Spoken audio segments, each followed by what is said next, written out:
Chapter 11. At the sight of this agitation, Louis XVII pushed from him violently the table at which he was sitting. "What ails you, Baron?" he exclaimed.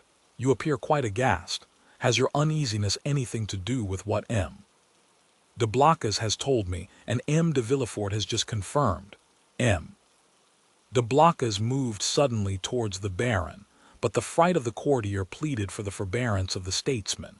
And besides, as matters were, it was much more to his advantage that the prefect of police should triumph over him than that he should humiliate the prefect.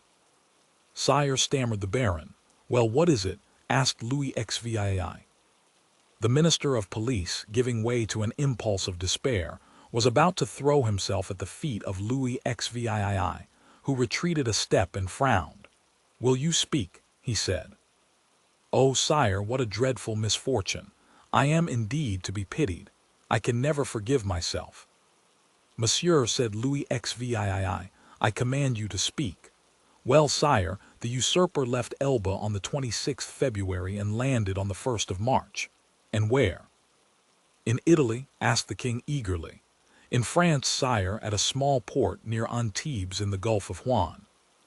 "The usurper landed in France near Antibes in the Gulf of Juan, 250 leagues from Paris, on the 1st of March, and you only acquired this information today, the 3rd of March. Well, sir, what you tell me is impossible. You must have received a false report, or you have gone mad." "Alas, sire, it is but too true." Louis made a gesture of indescribable anger and alarm, and then drew himself up as if this sudden blow had struck him at the same moment in heart and countenance. "In France!" he cried. "The usurper in France! Then they did not watch over this man. Who knows? They were perhaps in league with him." "Oh, sire," exclaimed the Duc de Blocas, "M. Dander is not a man to be accused of treason." "Sire, we have all been blind, and the minister of police has shared the general blindness, that is all." "But," said Villefort, and then suddenly checking himself, he was silent. Then he continued. "Your pardon, sire," he said, bowing, "my zeal carried me away. Will your majesty deign to excuse me?" "Speak, sir, speak boldly," replied Louis. "You alone forewarned us of the evil, now try and aid us with the remedy." "Sire," said Villefort, "the usurper is detested in the south, and it seems to me that if he ventured into the south, it would be easy to raise Languedoc and Provence against him." "Yes, assuredly," replied the minister, "but he is advancing by Gap and Sisteron." "Advancing he is advancing," said Louis XVII. "Is he then advancing on Paris?" The minister of police maintained a silence which was equivalent to a complete avowal. "And Dauphin, sir?" inquired the king of Villefort. "Do you think it possible to rouse that as well as Provence?" "Sire, I am sorry to tell your majesty a cruel fact, but the feeling in Dauphin is quite the reverse of that in Provence or Languedoc." "The mountaineers are Bonapartists, sire." "Then," murmured Louis, "he was well informed. And how many men had he with him?" "I do not know, sire," answered the minister of police. "What, you do not know? Have you neglected to obtain information on that point?" "Of course it is of no consequence," he added, with a withering smile. "Sire, it was impossible to learn. The dispatch simply stated the fact of the landing and the route taken by the usurper." "And how did this dispatch reach you?" inquired the king. The minister bowed his head, and while a deep color overspread his cheeks, he stammered out, "By the telegraph, sire."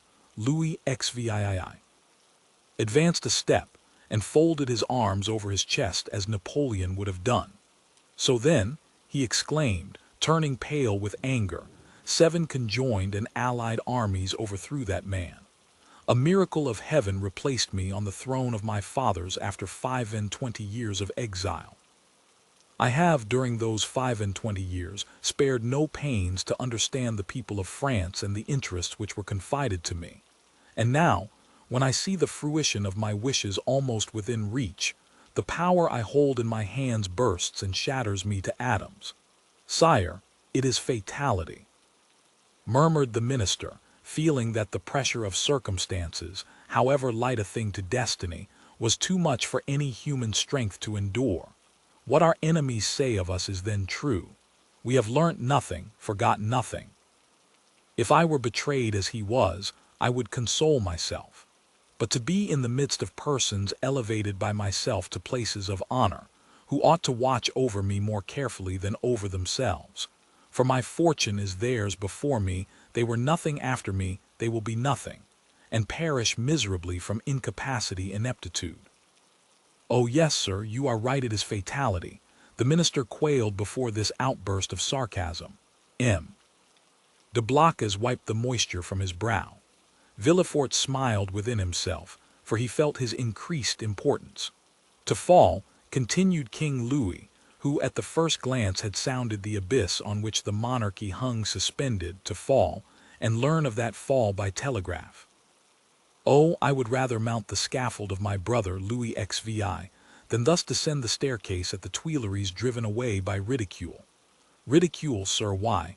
You know not its power in France, and yet you ought to know it. Sire, sire, murmured the minister, for pity's approach. M. De Villefort, resumed the king, addressing the young man, who, motionless and breathless, was listening to a conversation on which depended the destiny of a kingdom.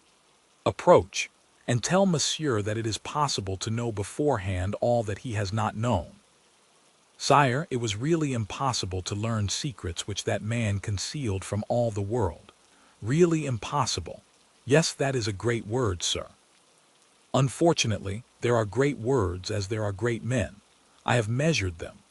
Really impossible for a minister who has an office, agents, spies, and 1,500,000 francs for secret service money, to know what is going on at 60 leagues from the coast of France. Well then, see, here is a gentleman who had none of these resources at his disposal, a gentleman, only a simple magistrate, who learned more than you with all your police, and who would have saved my crown, if, like you, he had the power of directing a telegraph. The look of the minister of police was turned with concentrated spite on Villefort, who bent his head in modest triumph. I do not mean that for you, Blocas, continued Louis XVI. For if you have discovered nothing, at least you have had the good sense to persevere in your suspicions. Any other than yourself would have considered the disclosure of M. de Villefort insignificant, or else dictated by venal ambition. These words were an allusion to the sentiments which the minister of police had uttered with so much confidence an hour before. Villefort understood the king's intent. Any other person would, perhaps, have been overcome by such an intoxicating draught of praise, but he feared to make for himself a mortal enemy of the police minister, although he saw that dander was irrevocably lost. In fact, the minister, who, in the plenitude of his power, had been unable to unearth Napoleon's secret, might in despair at his own downfall interrogate Dantès, and so lay bare the motives of Villefort's plot. Realizing this, Villefort came to the rescue of the crestfallen minister, instead of aiding to crush him. Sire, said Villefort, the suddenness of this event must prove to your majesty that the issue is in the hands of Providence. What your majesty is pleased to attribute to me as profound perspicacity is simply owing to chance, and I have profited by that chance, like a good and devoted servant, that's all. Do not attribute to me more than I deserve, sire, that your majesty may never have occasion to recall the first opinion you have been pleased to form of me. The minister of police thanked the young man by an eloquent look, and Villefort understood that he had succeeded in his design. That is to say, that without forfeiting the gratitude of the king, he had made a friend of one on whom, in case of necessity, he might rely. "'Tis well," resumed the king. "And now, gentlemen," he continued, turning towards M. de Blocas and the minister of police, "I have no further occasion for you, and you may retire. What now remains to do is in the department of the minister of war." "Fortunately, sire," said M. de Blocas, "we can rely on the army. Your majesty knows how every report confirms their loyalty and attachment. Do not mention reports, Duke, to me, for I know now what confidence to place in them. Yet speaking of reports, Baron, What have you learned with regard to the affair in the Rue Saint-Jacques? The affair in the Rue Saint-Jacques, exclaimed Villefort, unable to repress an exclamation. Then, suddenly pausing, he added, "Your pardon, sire, but my devotion to your majesty has made me forget, not the respect I have, for that is too deeply engraved in my heart, but the rules of etiquette." Go on, sir," replied the king. "You have today earned the right to make inquiries here." "Sire," interposed the minister of police, "I came a moment ago to give your majesty fresh information which I had obtained on this head, when your majesty's attention was attracted by the terrible event that has occurred in the Gulf, and now these facts will cease to interest your majesty." "On the contrary, sir, on the contrary," said Louis XVI. "This affair seems to me to have a decided connection with that which occupies our attention, and the death of General Quesnel will, perhaps, put us on the direct track of a great internal conspiracy." At the name of General Quesnel, Villefort trembled. "Everything points to the conclusion, sire," said the minister of police, "that death was not the result of suicide, as we first believed, but of assassination. General Quesnel, it appears, had just left a Bonapartist club when he disappeared. An unknown person had been with him that morning, and made an appointment with him in the Rue Saint-Jacques. Unfortunately, the general's valet, who was dressing his hair at the moment when the stranger entered, heard the street mentioned, but did not catch the number." As the police minister related this to the king, Villefort, who looked as if his very life hung on the speaker's lips, turned alternately red and pale. The king looked towards him. "Do you not think with me, M. de Villefort, that General Quesnel, whom they believed attached to the usurper, but who was really entirely devoted to me, has perished the victim of a Bonapartist ambush?" "It is probable, sire," replied Villefort. "But is this all that is known?" "They are on the track of the man who appointed the meeting with him." "On his track?" said Villefort. "Yes, the servant has given his description. He is a man of from 50 to 52 years of age, dark, with black eyes covered with shaggy eyebrows and a thick mustache. He was dressed in a blue frock coat, buttoned up to the chin, and wore at his buttonhole the rosette of an officer of the Legion of Honor. Yesterday a person exactly corresponding with this description was followed, but he was lost sight of at the corner of the Rue de la Jussienne and the Rue Coq-Ron." Villefort leaned on the back of an armchair, for as the minister of police went on speaking he felt his legs bend under him. But when he learned that the unknown had escaped the vigilance of the agent who followed him, he breathed again. "Continue to seek for this man, sir," said the king to the minister of police. "For if, as I am all but convinced, General Quesnel, who would have been so useful to us at this moment, has been murdered, his assassins, Bonapartists or not, shall be cruelly punished." It required all Villefort's coolness not to betray the terror with which this declaration of the king inspired him. "How strange," continued the king with some asperity. "The police think that they have disposed of the whole matter when they say, 'A murder has been committed,' and especially so when they can add, 'and we are on the track of the guilty persons.' Sire, your majesty will, I trust, be amply satisfied on this point at least. We shall see. I will no longer detain you, M. de Villefort, for you must be fatigued after so long a journey. Go and rest. Of course you stopped at your father's." A feeling of faintness came over Villefort. "No, sire," he replied, "I alighted at the Hôtel de Madrid in the Rue de Tournon." "But you have seen him?" "Sire, I went straight to the Duc de Blacas." "But you will see him, then?" "I think not, sire." "Ah, I forgot," said Louis, smiling in a manner which proved that all these questions were not made without a motive. "I forgot you and M. Noirtier are not on the best terms possible, and that is another sacrifice made to the royal cause, and for which you should be recompensed. Sire, the kindness your majesty deigns to evince towards me is a recompense which so far surpasses my utmost ambition that I have nothing more to ask for." "Never mind, sir, we will not forget you. Make your mind easy." In the meanwhile, The king here detached the cross of the Legion of Honor which he usually wore over his blue coat, near the cross of St. Louis, above the order of Notre Dame du Mont Carmel and St. Lazare, and gave it to Villefort. In the meanwhile take this cross. Sire, said Villefort, your majesty mistakes. This is an officer's cross. Ma foi, said Louis XVII, take it such as it is, for I have not the time to procure you another.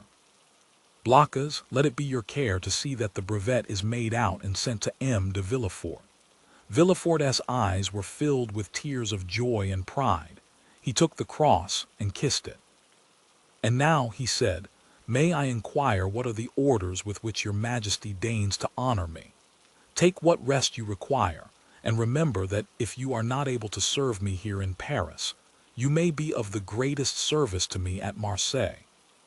Sire, replied Villefort, bowing, in an hour I shall have quitted Paris. Go, sir, said the king, and should I forget you, king's memories are short. Do not be afraid to bring yourself to my recollection. Baron, send for the minister of war. Blockas, remain.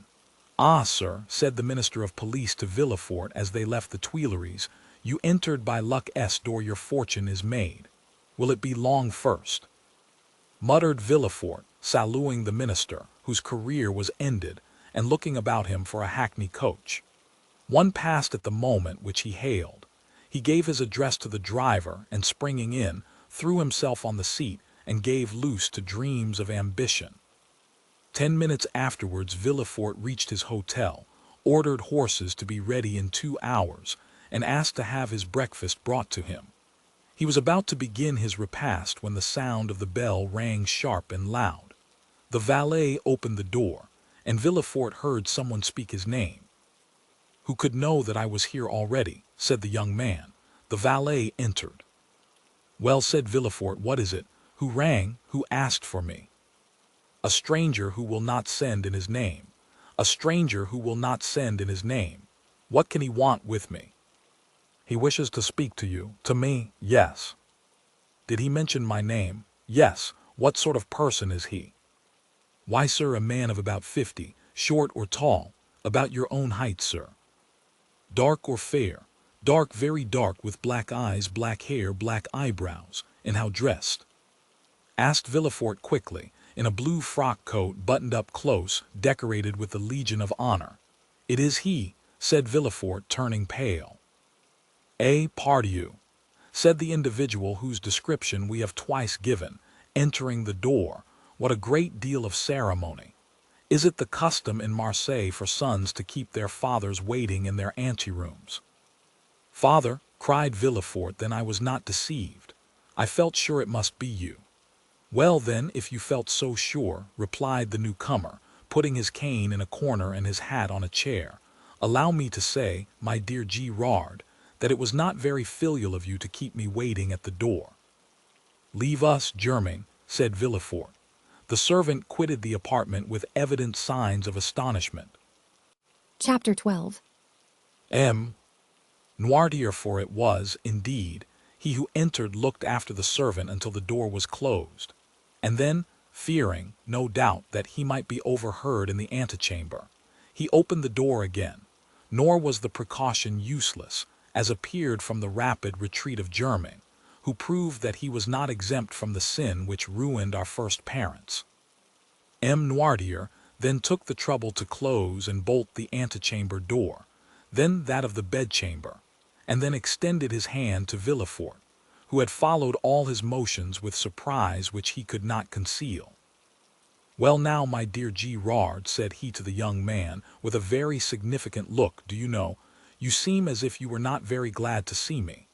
My dear father, said Villefort, I am, on the contrary, delighted, but I so little expected your visit that it has somewhat overcome me. But my dear fellow, replied M. Noirtier, seating himself, I might say the same thing to you, when you announced to me your wedding for the 28th of February, and on the 3rd of March you turn up here in Paris. And if I have come, my dear father, said Girard, drawing closer to M. Noirtier, do not complain, for it is for you that I came, and my journey will be your salvation. Ah, indeed, said M. Noirtier stretching himself out at his ease in the chair. Really, pray tell me all about it, for it must be interesting. Father, you have heard speak of a certain Bonapartist club in the Rue Saint-Jacques. No, 53. Yes, I am vice president. Father, your coolness makes me shudder. Why, my dear boy, when a man has been proscribed by the mountaineers, has escaped from Paris in a hay cart, been hunted over the plains of Bordeaux by Robespierre's bloodhounds, he becomes accustomed to most things. But go on, what about the club in the Rue Saint-Jacques? Why, they induced General Quesnel to go there, and General Quesnel, who quitted his own house at 9 o'clock in the evening, was found the next day in the Seine. And who told you this fine story? The king himself. Well then, in return for your story, continued Noirtier, I will tell you another. My dear father, I think I already know what you are about to tell me. Ah, you have heard of the landing of the emperor. Not so loud, father. I entreat of you for your own sake as well as mine. Yes, I heard this news and knew it even before you could. For 3 days ago I posted from Marseille to Paris with all possible speed, half desperate at the enforced delay. 3 days ago? You are crazy. Why, 3 days ago the emperor had not landed. No matter, I was aware of his intention. How did you know about it? By a letter addressed to you from the island of Elba. To me, to you, and which I discovered in the pocketbook of the messenger. Had that letter fallen into the hands of another, you, my dear father, would probably ere this have been shot. Villefort's father laughed. Come, come, said he, will the Restoration adopt imperial methods so promptly? Shot, my dear boy. What an idea! Where is the letter you speak of? I know you too well to suppose you would allow such a thing to pass you. I burnt it for fear that even a fragment should remain, for that letter must have led to your condemnation, and the destruction of your future prospects, replied Noirtier.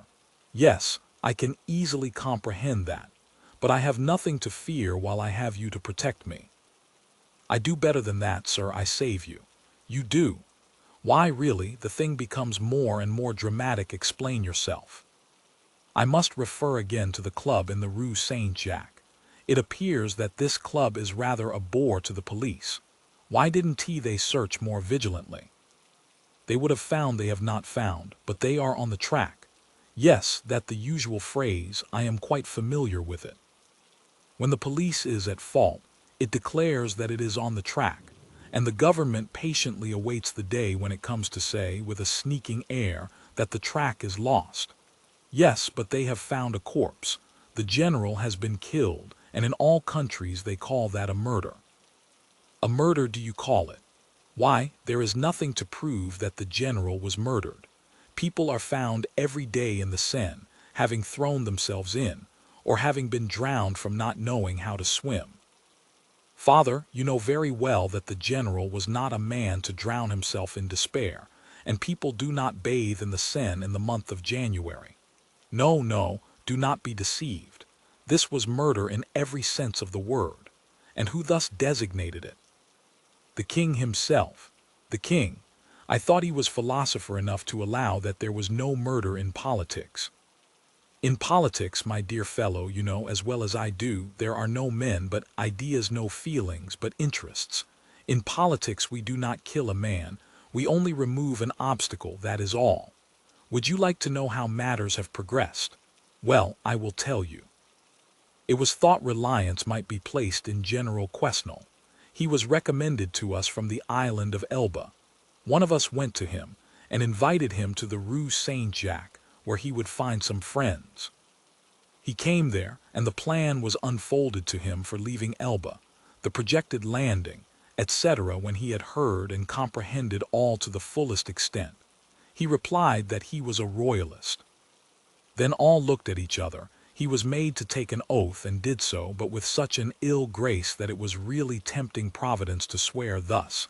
And yet, in spite of that, the general was allowed to depart free, perfectly free. Yet he did not return home. What could that mean? Why, my dear fellow, that on leaving us he lost his way, that's all. A murder. Really, Villefort, you surprise me. You, a deputy procureur, to found an accusation on such bad premises. Did I ever say to you, when you were fulfilling your character as a royalist, and cut off the head of one of my party, my son, you have committed a murder? No, I said, very well, sir, you have gained the victory. Tomorrow, perchance, it will be our turn. But, father, take care. When our turn comes, our revenge will be sweeping. I do not understand you. You rely on the usurper's return. We do. You are mistaken. He will not advance 2 leagues into the interior of France without being followed, tracked, and caught like a wild beast. My dear fellow, the emperor is at this moment on the way to Grenoble. On the 10th or 12th he will be at Lyon, and on the 20th or 25th at Paris. The people will rise, yes, to go and meet him. He has but a handful of men with him, and armies will be dispatched against him. Yes, to escort him into the capital. Really, my dear Girard, you are but a child. You think yourself well informed because the telegraph has told you, 3 days after the landing, the usurper has landed at Cannes with several men. He is pursued, but where is he? What is he doing? You do not know at all, and in this way they will chase him to Paris without drawing a trigger. Grenoble and Lyon are faithful cities, and will oppose to him an impassable barrier. Grenoble will open her gates to him with enthusiasm. All Lyon will hasten to welcome him.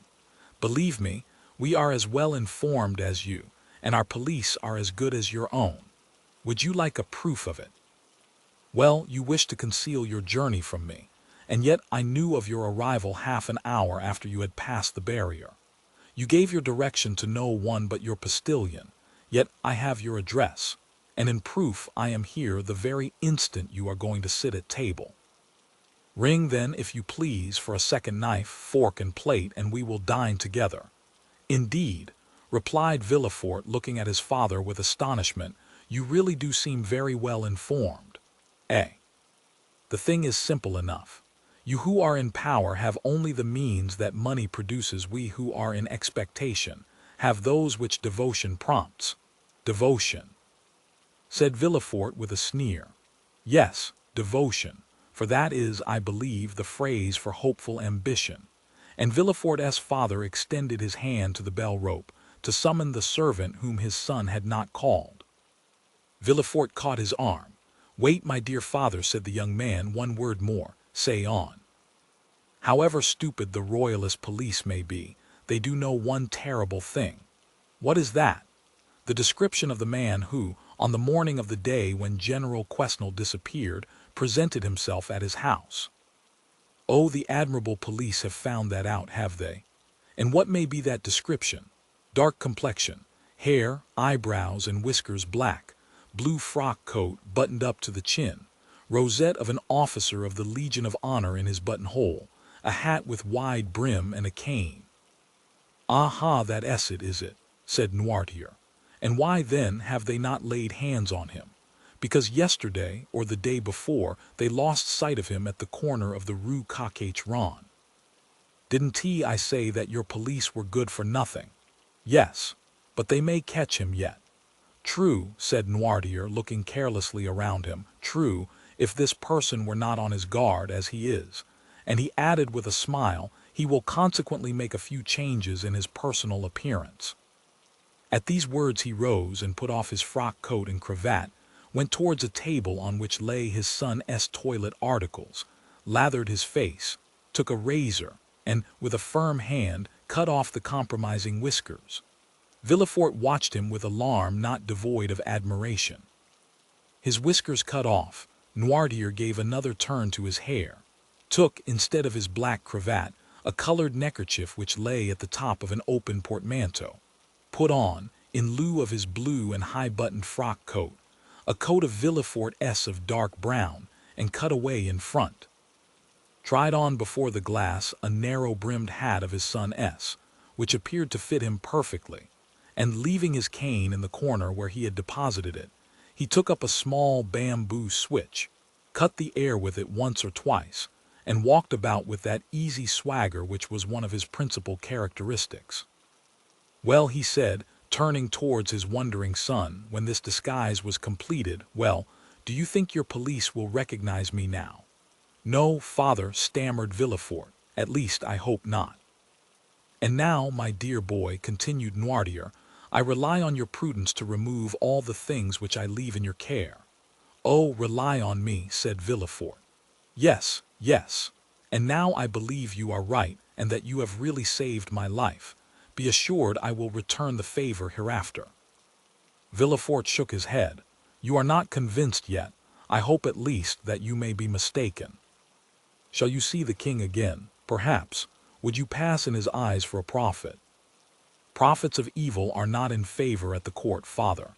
"True, but some day they do them justice. And supposing a second restoration, you would then pass for a great man. Well, what should I say to the king?" "Say this to him: 'Sire, you are deceived as to the feeling in France, as to the opinions of the towns, and the prejudices of the army. He whom in Paris you call the Corsican ogre, who at Nevers is styled the usurper, is already saluted as Bonaparte at Lyons, and emperor at Grenoble. You think he is tracked, pursued, captured. He is advancing as rapidly as his own eagles. The soldiers you believe to be dying with hunger, worn out with fatigue, ready to desert, gather like atoms of snow about the rolling ball as it hastens onward. Sire, go, leave France to its real master, to him who acquired it not by purchase, but by right of conquest. Go, sire, not that you incur any risk, for your adversary is powerful enough to show you mercy, but because it would be humiliating for a grandson of St. Louis to owe his life to the man of Arcola, Marengo, Austerlitz. Tell him this, Girard, or rather tell him nothing. Keep your journey a secret. Do not boast of what you have come to Paris to do or have done. Return with all speed. Enter Marseille at night and your house by the back door, and there remain, quiet, submissive, secret, and above all, inoffensive. For this time, I swear to you, we shall act like powerful men who know their enemies. Go, my son, go, my dear Girard, and by your obedience to my paternal orders, or, if you prefer it, friendly counsels, we will keep you in your place.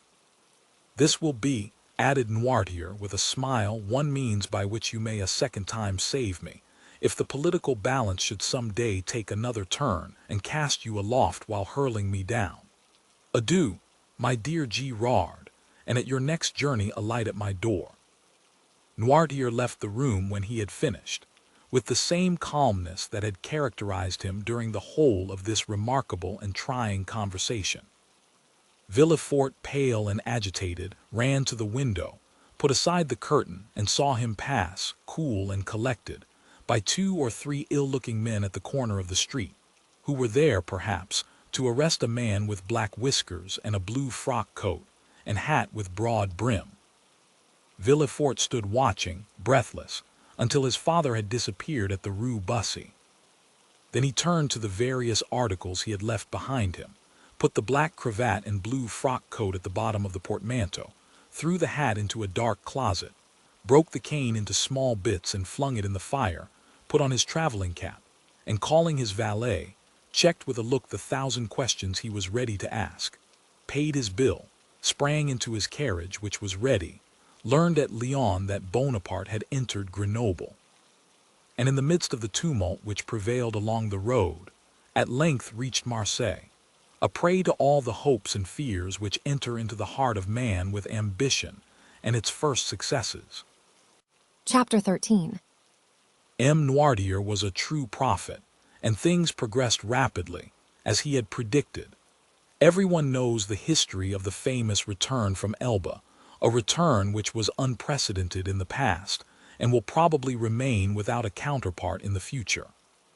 Louis XVI made but a faint attempt to parry this unexpected blow. The monarchy he had scarcely reconstructed tottered on its precarious foundation, and at a sign from the emperor, the incongruous structure of ancient prejudices and new ideas fell to the ground. Villefort, therefore, gained nothing save the king's gratitude, which was rather likely to injure him at the present time, and the cross of the Legion of Honor, which he had the prudence not to wear, although M. de Blocas had duly forwarded the brevet. Napoleon would, doubtless, have deprived Villefort of his office had it not been for Noirtier, who was all-powerful at court, and thus the Girondin of '93 and the Senator of 1806 protected him who so lately had been his protector. All Villefort's influence barely enabled him to stifle the secret Dantès had so nearly divulged. The king's procureur alone was deprived of his office, being suspected of royalism. However, scarcely was the imperial power established, that is, scarcely had the emperor re-entered the Tuileries and begun to issue orders from the closet into which we have introduced our readers.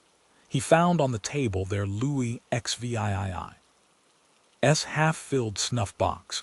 Scarcely had this occurred when Marseille began, in spite of the authorities, to rekindle the flames of civil war, always smoldering in the south, and it required but little to excite the populace to acts of far greater violence than the shouts and insults with which they assailed the royalists whenever they ventured abroad. Owing to this change, the worthy shipowner became at that moment, we will not say all-powerful, because Morel was a prudent and rather a timid man, so much so that many of the most zealous partisans of Bonaparte accused him of moderation but sufficiently influential to make a demand in favor of Dantès. Villefort retained his place, but his marriage was put off until a more favorable opportunity. If the emperor remained on the throne, Girard required a different alliance to aid his career. If Louis XVIII returned, the influence of M. de Saint-Emran, like his own, could be vastly increased, and the marriage be still more suitable.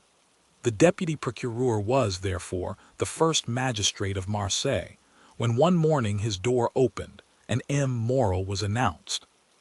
Anyone else would have hastened to receive him, but Villefort was a man of ability, and he knew this would be a sign of weakness.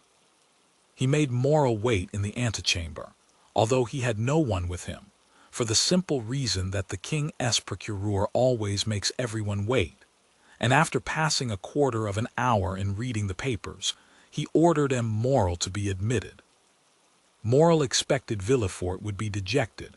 He found him as he had found him 6 weeks before, calm, firm, and full of that glacial politeness, that most insurmountable barrier which separates the well-bred from the vulgar man.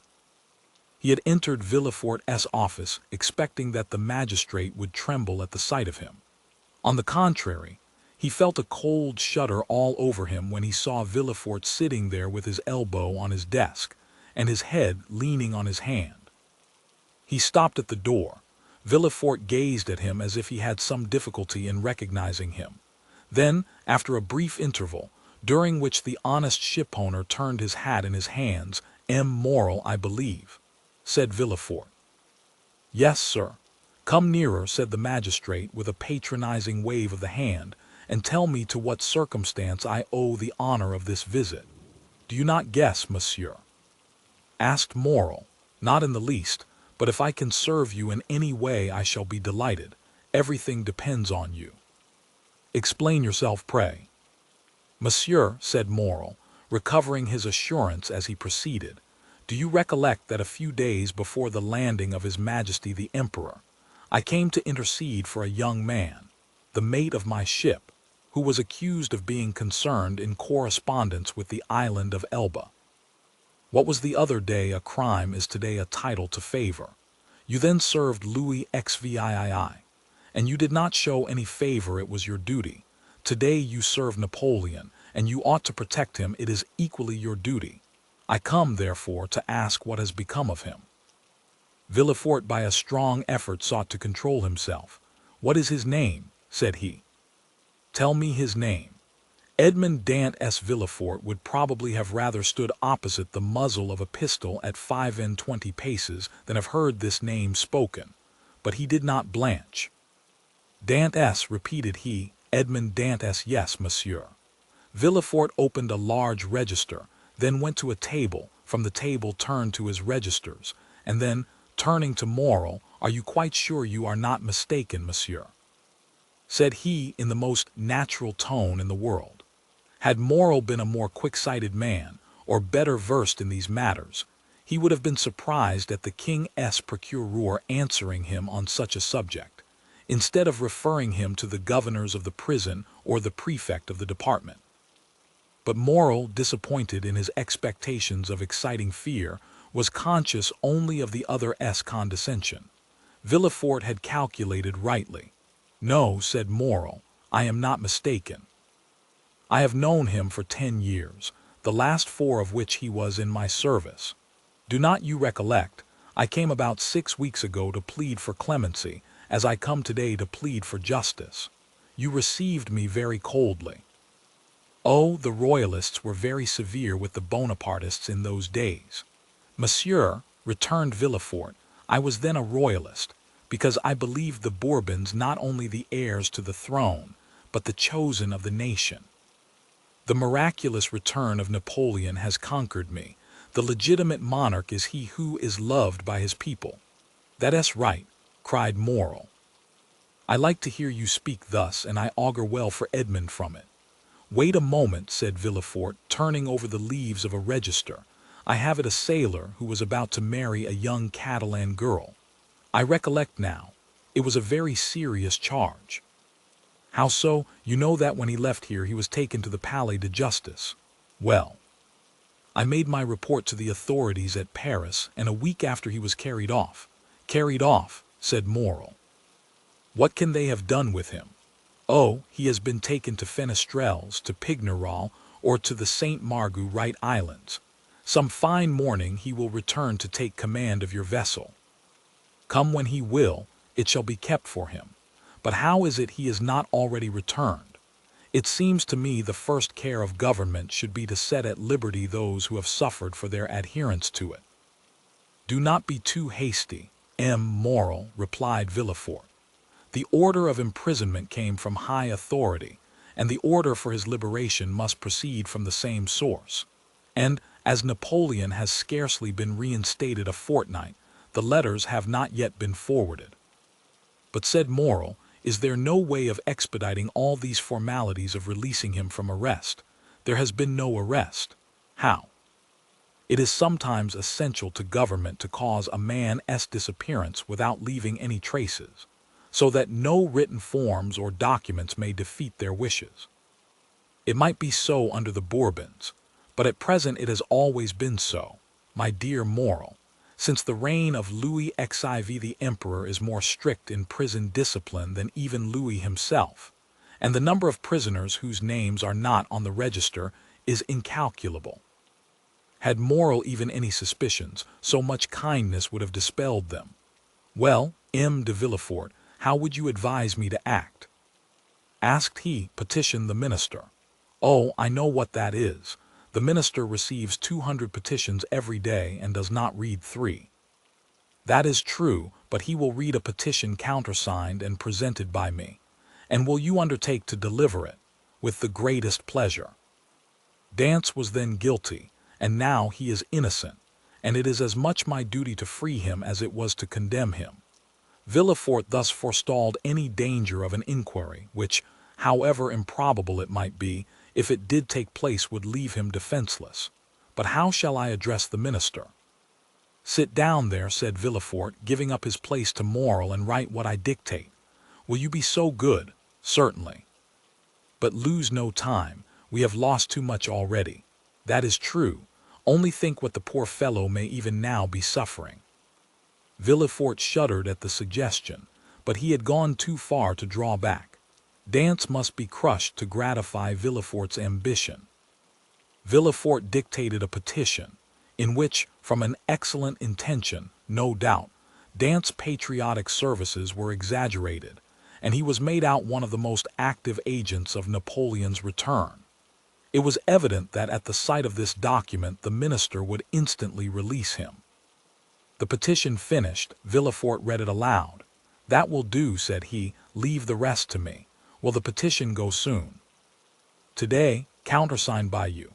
The best thing I can do will be to certify the truth of the contents of your petition." And sitting down, Villefort wrote the certificate at the bottom. "What more is to be done? I will do whatever is necessary." This assurance delighted Morel, who took leave of Villefort, and hastened to announce to old Dantès that he would soon see his son. As for Villefort, instead of sending to Paris, he carefully preserved the petition that so fearfully compromised Dantès, in the hopes of an event that seemed not unlikely, that is, a second restoration. Dantès remained a prisoner, and heard not the noise of the fall of Louis XVII throne, or the still more tragic destruction of the empire. Twice during the 100 days had Morel renewed his demand, and twice had Villefort soothed him with promises. At last there was Waterloo, and Morel came no more. He had done all that was in his power, and any fresh attempt would only compromise himself uselessly. Louis XVII remounted the throne. Villefort, to whom Marseille had become filled with remorseful memories, sought and obtained the situation of king's procureur at Toulouse, and a fortnight afterwards he married Mademoiselle de Saint-Méran, whose father now stood higher at court than ever. And so Dantès, after the 100 days and after Waterloo, remained in his dungeon, forgotten of earth and heaven. Danglars comprehended the full extent of the wretched fate that overwhelmed Dantès, and when Napoleon returned to France, he, after the manner of mediocre minds, termed the coincidence a decree of Providence. But when Napoleon returned to Paris, Danglars' heart failed him, and he lived in constant fear of Dantès' return on a mission of vengeance. He therefore informed M.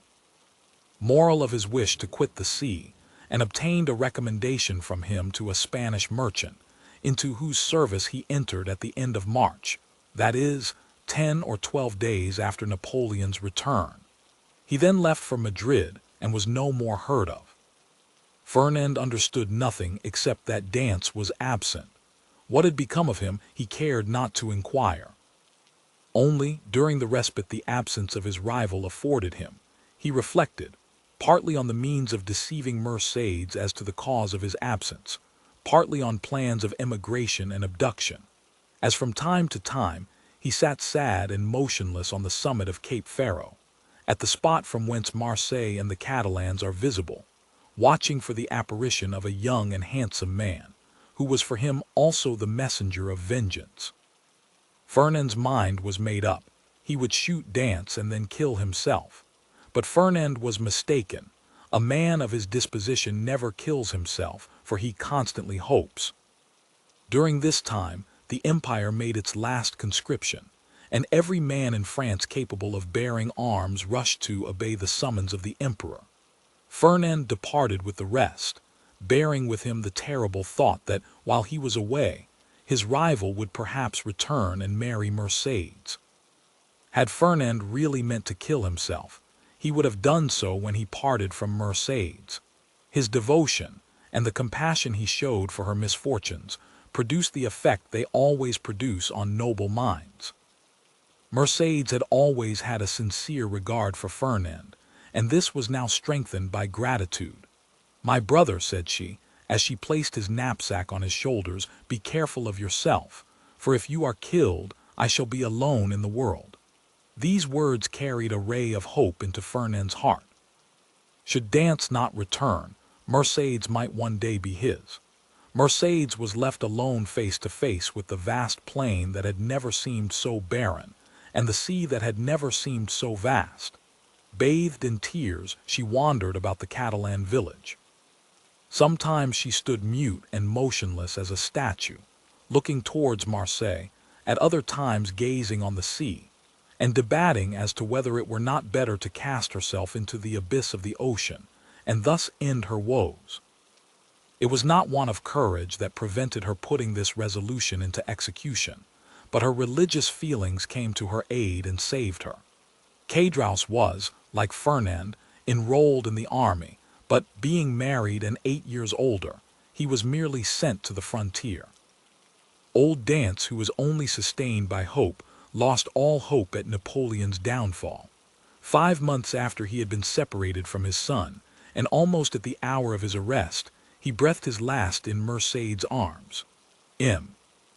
Morel paid the expenses of his funeral, and a few small debts the poor old man had contracted.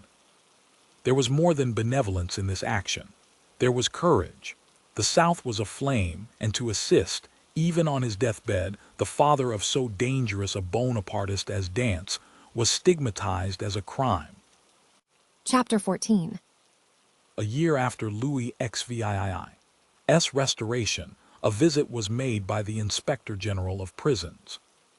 Dantès in his cell heard the noise of preparation, sounds that at the depth where he lay would have been inaudible to any but the ear of a prisoner, who could hear the splash of the drop of water that every hour fell from the roof of his dungeon. He guessed something uncommon was passing among the living, but he had so long ceased to have any intercourse with the world that he looked upon himself as dead. The inspector visited, one after another, the cells and dungeons of several of the prisoners, whose good behavior or stupidity recommended them to the clemency of the government. He inquired how they were fed, and if they had any request to make. The universal response was that the fare was detestable and that they wanted to be set free. The inspector asked if they had anything else to ask for. They shook their heads. What could they desire beyond their liberty? The inspector turned smilingly to the governor. I do not know what reason government can assign for these useless visits. When you see one prisoner, you see all, always the same thing, ill-fed and innocent. Are there any others? Yes, the dangerous and mad prisoners are in the dungeons. Let us visit them, said the inspector with an air of fatigue. We must play the farce to the end. Let us see the dungeons. Let us first send for 2 soldiers, said the governor. The prisoners sometimes, through mere uneasiness of life, and in order to be sentenced to death, commit acts of useless violence, and you might fall a victim. Take all needful precautions, replied the inspector.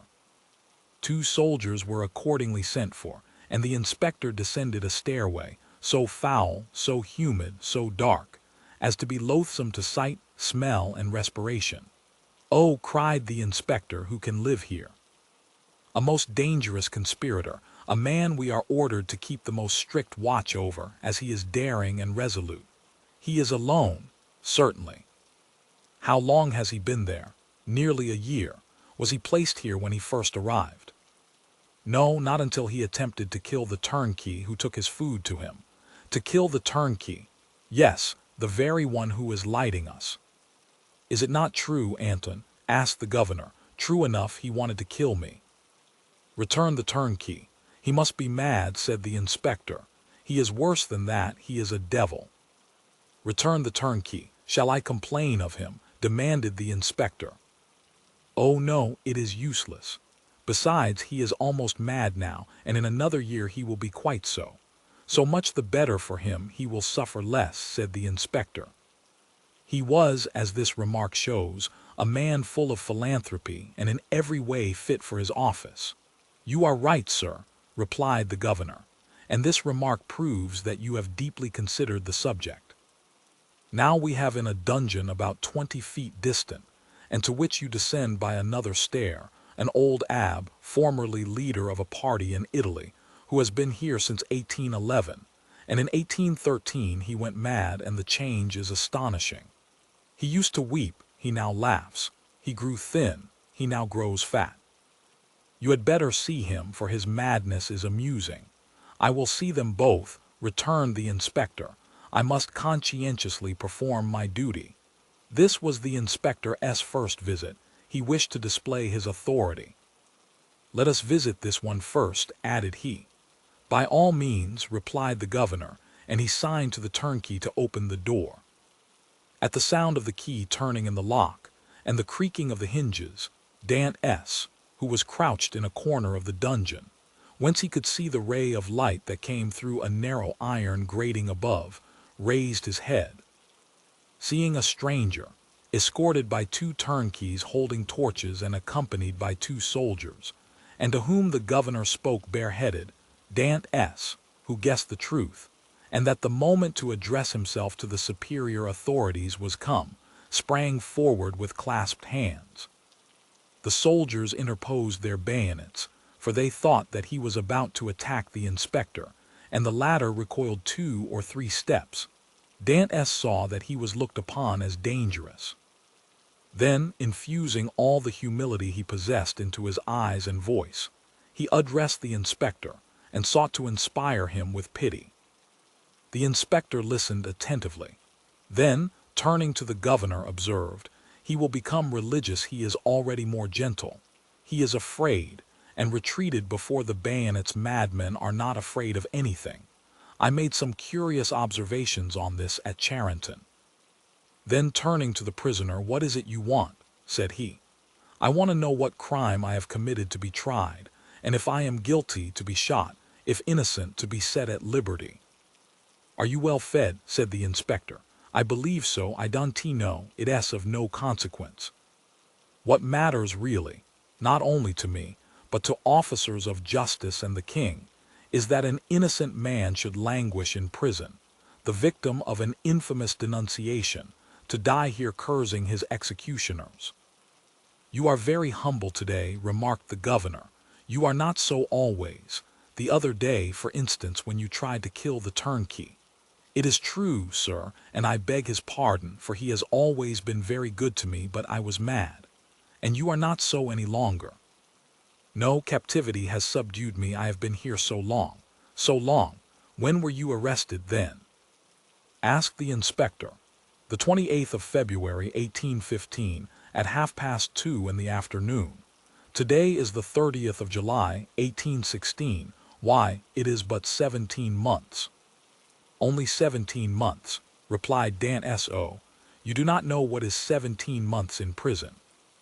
17 ages rather, especially to a man who, like me, had arrived at the summit of his ambition, to a man who, like me, was on the point of marrying a woman he adored, who saw an honorable career opened before him, and who loses all in an instant, who sees his prospects destroyed, and is ignorant of the fate of his affianced wife, and whether his aged father be still living. 17 months' captivity to a sailor accustomed to the boundless ocean is a worse punishment than human crime ever merited.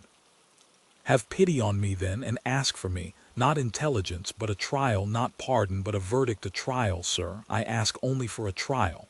That surely cannot be denied to one who is accused." "We shall see," said the inspector. Then turning to the governor, "On my word, the poor devil touches me. You must show me the proofs against him." "Certainly, but you will find terrible charges." "Monsieur," continued Dantès, "I know it is not in your power to release me, but you can plead for me, you can have me tried, and that is all I ask. Let me know my crime and the reason why I was condemned. Uncertainty is worse than all." "Go on with the lights," said the inspector. "Monsieur," cried Dantès, "I can tell by your voice you are touched with pity. Tell me at least to hope." "I cannot tell you that," replied the inspector. "I can only promise to examine into your case." "Oh, I am free then, I am saved." "Who arrested you?" "M. Villefort." "See him and hear what he says." "M. Villefort is no longer at Marseille. He is now at Toulouse." "I am no longer surprised at my detention," murmured Dantès, "since my only protector is removed. Had M. de Villefort any cause of personal dislike to you?" "None, on the contrary, he was very kind to me." "I can, then, rely on the notes he has left concerning you?" "Entirely." "That is well. Wait patiently, then." Dantès fell on his knees and prayed earnestly. The door closed, but this time a fresh inmate was left with Dantès' hope. "Will you see the register at once?" asked the governor, "or proceed to the other cell?" "Let us visit them all," said the inspector. "If I once went up those stairs, I should never have the courage to come down again. Ah, this one is not like the other, and his madness is less affecting than this one's display of reason. What is his folly? He fancies he possesses an immense treasure. The first year he offered government 1,000,000 of francs for his release, the second 2, the third 3, and so on progressively. He is now in his 5th year of captivity. He will ask to speak to you in private and offer you 5 millions. How curious! What is his name? The Abbé Faria. No, 27, said the inspector. It is here. Unlock the door, Antoine. The turnkey obeyed, and the inspector gazed curiously into the chamber of the mad abb, as the prisoner was usually called. In the center of the cell, in a circle traced with a fragment of plaster detached from the wall, sat a man whose tattered garments scarcely covered him. He was drawing in this circle geometrical lines, and seemed as much absorbed in his problem as Archimedes was when the soldier of Marcellus slew him. He did not move at the sound of the door, and continued his calculations until the flash of the torches lighted up with an unwonted glare the somber walls of his cell. Then, raising his head, he perceived with astonishment the number of persons present. He hastily seized the coverlet of his bed and wrapped it round him. "What is it you want?" said the inspector. "I, monsieur," replied the abb with an air of surprise, "I want nothing." "You do not understand," continued the inspector. "I am sent here by government to visit the prison and hear the requests of the prisoners." "Oh, that is different," cried the abb, "and we shall understand each other, I hope." "There now," whispered the governor, "it is just as I told you."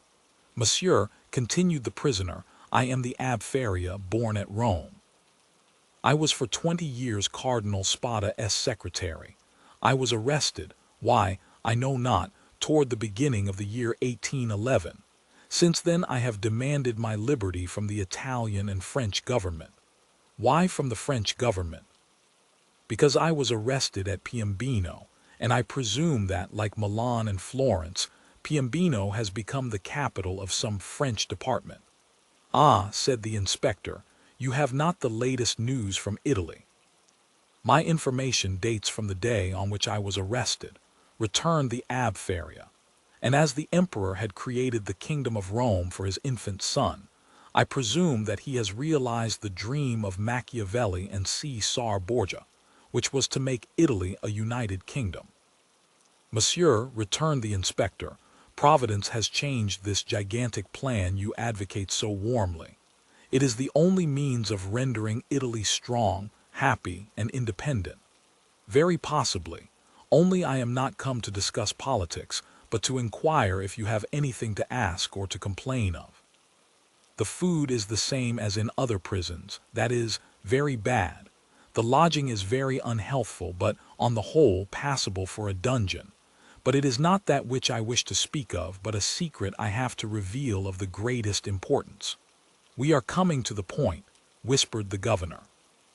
"It is for that reason I am delighted to see you," continued the abb, "although you have disturbed me in a most important calculation, which, if it succeeded, would possibly change Newton's system.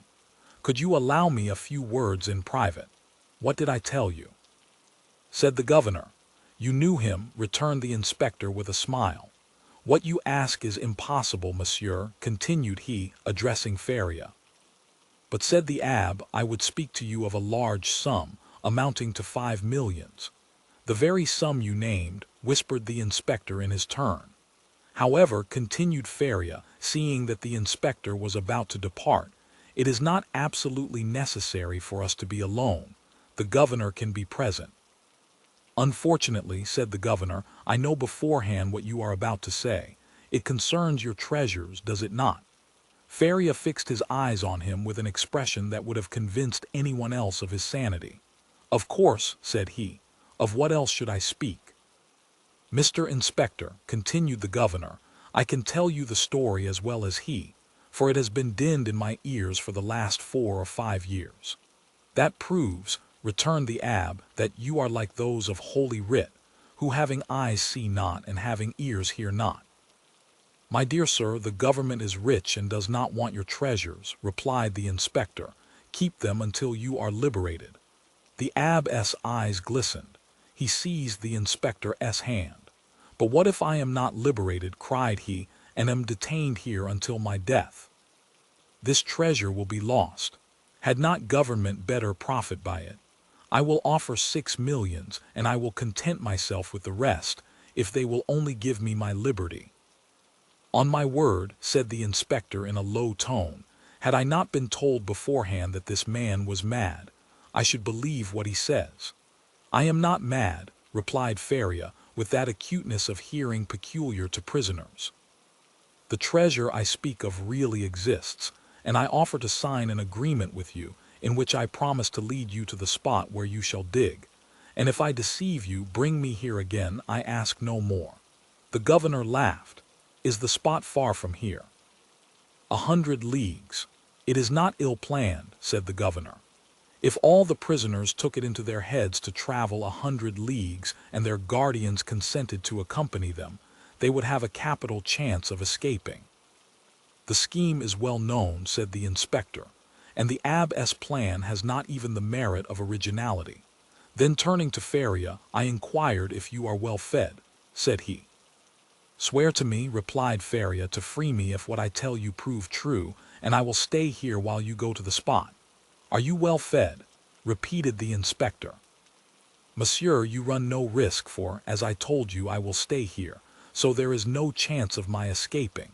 "You do not reply to my question," replied the inspector impatiently. "Nor you to mine," cried the abbé. "You will not accept my gold, I will keep it for myself. You refuse me my liberty, God will give it me."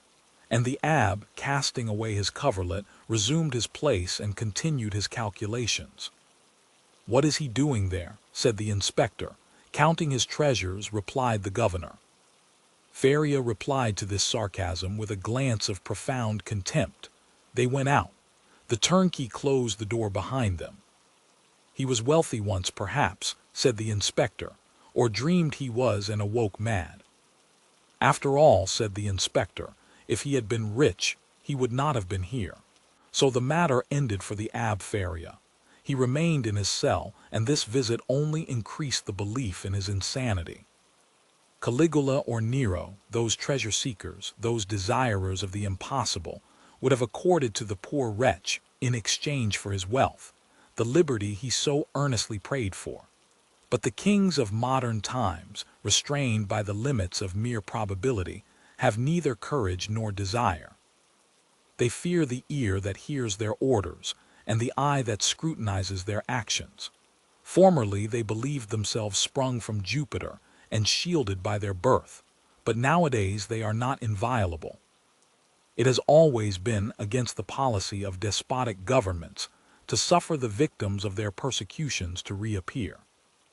As the Inquisition rarely allowed its victims to be seen with their limbs distorted and their flesh lacerated by torture, so madness is always concealed in its cell, from whence, should it depart, it is conveyed to some gloomy hospital, where the doctor has no thought for man or mind in the mutilated being the jailer delivers to him. The very madness of the Abbé Feria, gone mad in prison, condemned him to perpetual captivity. The inspector kept his word with Dantès. He examined the register and found the following note concerning him. Edmond Dantès, violent Bonapartist, took an active part in the return from Elba. The greatest watchfulness and care to be exercised. This note was in a different hand from the rest, which showed that it had been added since his confinement. The inspector could not contend against this accusation. He simply wrote, "Nothing to be done." This visit had infused new vigor into Dantès. He had, till then, forgotten the date. But now, with a fragment of plaster, he wrote the date, 30th July, 1816, and made a mark every day, in order not to lose his reckoning again. Days and weeks passed away, then months. Dantès still waited. He at first expected to be freed in a fortnight. This fortnight expired.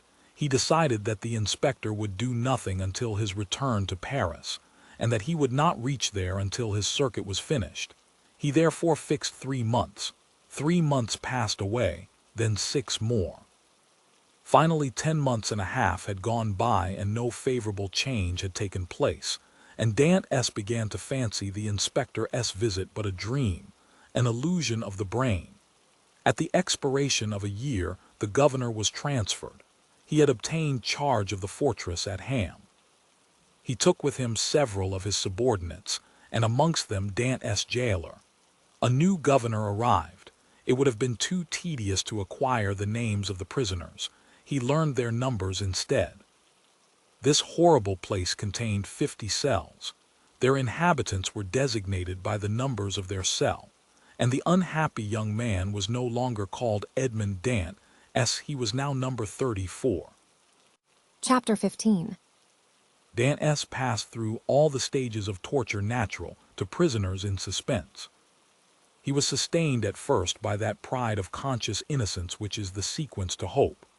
Then he began to doubt his own innocence, which justified in some measure the governor's belief in his mental alienation. And then, relaxing his sentiment of pride, he addressed his supplications, not to God, but to man. God is always the last resource. Unfortunates who ought to begin with God do not have any hope in him till they have exhausted all other means of deliverance.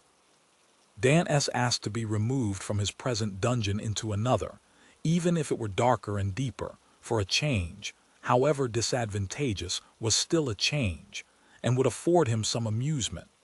He entreated to be allowed to walk about, to have fresh air, books, and writing materials. His requests were not granted, but he went on asking all the same. He accustomed himself to speaking to the new jailer, although the latter was, if possible, more taciturn than the old one. But still, to speak to a man, even though mute, was something. Dantès spoke for the sake of hearing his own voice. He had tried to speak when alone, but the sound of his voice terrified him. Often, before his captivity, Dantès' mind had revolted at the idea of assemblages of prisoners, made up of thieves, vagabonds, and murderers.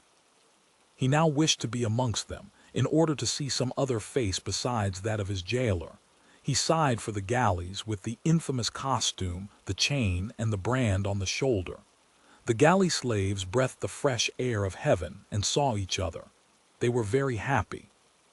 He besought the jailer one day to let him have a companion, were it even the mad abb.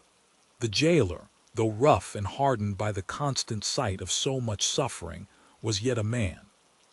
At the bottom of his heart he had often had a feeling of pity for this unhappy young man who suffered so, and he laid the request of number 34 before the governor. But the latter sapiently imagined that Dantès wished to conspire or attempt an escape, and refused his request. Dantès had exhausted all human resources, and he then turned to God. All the pious ideas that had been so long forgotten returned. He recollected the prayers his mother had taught him, and discovered a new meaning in every word. For in prosperity prayers seem but a mere medley of words, until misfortune comes, and the unhappy sufferer first understands the meaning of the sublime language in which he invokes the pity of heaven. He prayed and prayed aloud, no longer terrified at the sound of his own voice, for he fell into a sort of ecstasy. He laid every action of his life before the Almighty, proposed tasks to accomplish, and at the end of every prayer introduced the entreaty oftener addressed to man than to God. Forgive us our trespasses, as we forgive them that trespass against us. Yet in spite of his earnest prayers, Dantès remained a prisoner. Then gloom settled heavily upon him. Dantès was a man of great simplicity of thought, and without education. He could not, therefore, in the solitude of his dungeon, traverse in mental vision the history of the ages, bring to life the nations that had perished, and rebuild the ancient cities so vast and stupendous in the light of the imagination, and that passed before the eye glowing with celestial colors in Martin's Babylonian pictures. He could not do this, he whose past life was so short, whose present so melancholy, and his future so doubtful. 19 years of light to reflect upon in eternal darkness. No distraction could come to his aid. His energetic spirit, that would have exalted in thus revisiting the past, was imprisoned like an eagle in a cage. He clung to one idea, that of his happiness, destroyed, without apparent cause, by an unheard-of fatality. He considered and reconsidered this idea, devoured it, so to speak, as the implacable Ugolino devours the skull of Archbishop Roger in the Inferno of Dante. Rage supplanted religious fervor. Dantès uttered blasphemies that made his jailer recoil with horror, dashed himself furiously against the walls of his prison, wreaked his anger upon everything, and chiefly upon himself, so that the least thing, a grain of sand, a straw, or a breath of air that annoyed him, led to paroxysms of fury. Then the letter that Villefort had showed to him recurred to his mind, and every line gleamed forth in fiery letters on the wall like the mean, tekel a parson of Belshazzar. He told himself that it was the enmity of man, and not the vengeance of heaven, that had thus plunged him into the deepest misery. He consigned his unknown persecutors to the most horrible tortures he could imagine, and found them all insufficient, because after torture came death, and after death, if not repose, at least the boon of unconsciousness. By dint of constantly dwelling on the idea that tranquility was death, and if punishment were the end in view other tortures than death must be invented, he began to reflect on suicide. Unhappy he, who, on the brink of misfortune, broods over ideas like these. Before him is a dead sea that stretches in azure calm before the eye, but he who unwarily ventures within its embrace finds himself struggling with a monster that would drag him down to perdition. Once thus ensnared, unless the protecting hand of God snatch him thence, all is over, and his struggles but tend to hasten his destruction. This state of mental anguish is, however, less terrible than the sufferings that precede or the punishment that possibly will follow.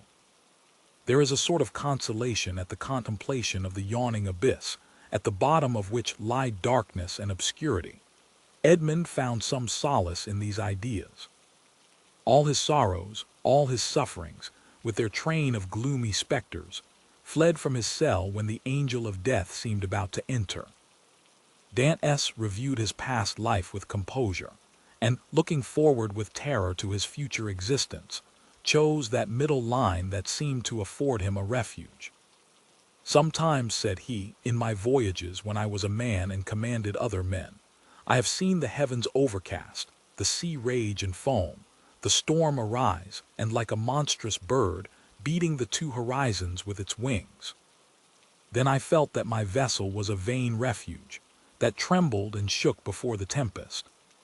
Soon the fury of the waves and the sight of the sharp rocks announced the approach of death, and death then terrified me, and I used all my skill and intelligence as a man and a sailor to struggle against the wrath of God.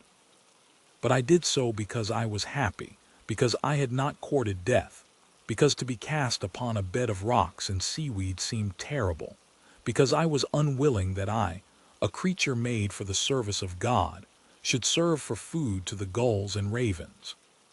But now it is different. I have lost all that bound me to life. Death smiles and invites me to repose. I die after my own manner. I die exhausted and broken-spirited, as I fall asleep when I have paced 3,000 times round my cell, that is 30,000 steps, or about 10 leagues. No sooner had this idea taken possession of him than he became more composed, arranged his couch to the best of his power, ate little and slept less, and found existence almost supportable, because he felt that he could throw it off at pleasure, like a worn-out garment. Two methods of self-destruction were at his disposal. He could hang himself with his handkerchief to the window bars, or refuse food and die of starvation. But the first was repugnant to him. Dantès had always entertained the greatest horror of pirates, who are hung up to the yardarm. He would not die by what seemed an infamous death. He resolved to adopt the second, and began that day to carry out his resolve. Nearly 4 years had passed away. At the end of the second he had ceased to mark the lapse of time. Dantès said, I wish to die, and had chosen the manner of his death, and fearful of changing his mind, he had taken an oath to die. When my morning and evening meals are brought, thought he, I will cast them out of the window, and they will think that I have eaten them. He kept his word. Twice a day he cast out, through the barred aperture, the provisions his jailer brought him at first gaily, then with deliberation, and at last with regret. Nothing but the recollection of his oath gave him strength to proceed. Hunger made viands once repugnant, now acceptable. He held the plate in his hand for an hour at a time and gazed thoughtfully at the morsel of bad meat, of tainted fish, of black and moldy bread. It was the last yearning for life contending with the resolution of despair.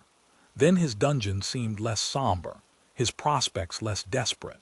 He was still young, he was only 4 or 25, he had nearly 50 years to live.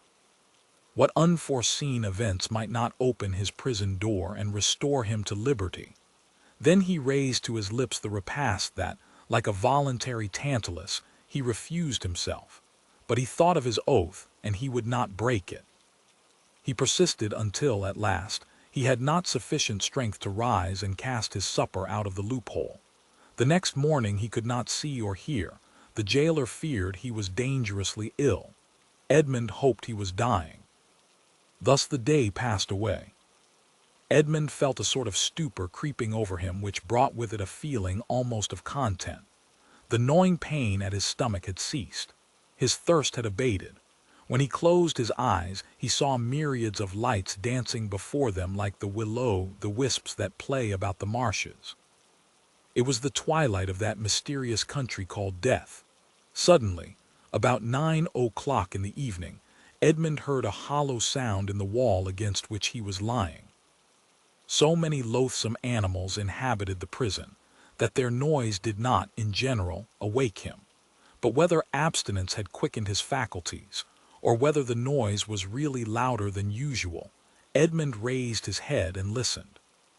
It was a continual scratching, as if made by a huge claw, a powerful tooth, or some iron instrument attacking the stones. Although weakened, the young man's brain instantly responded to the idea that haunts all prisoners' liberty. It seemed to him that heaven had at length taken pity on him, and had sent this noise to warn him on the very brink of the abyss.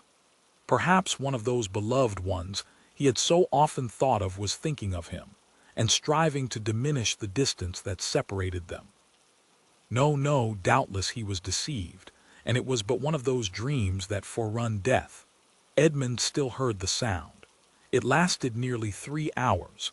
He then heard a noise of something falling, and all was silent. Some hours afterwards it began again, nearer and more distinct. Edmond was intensely interested. Suddenly the jailer entered.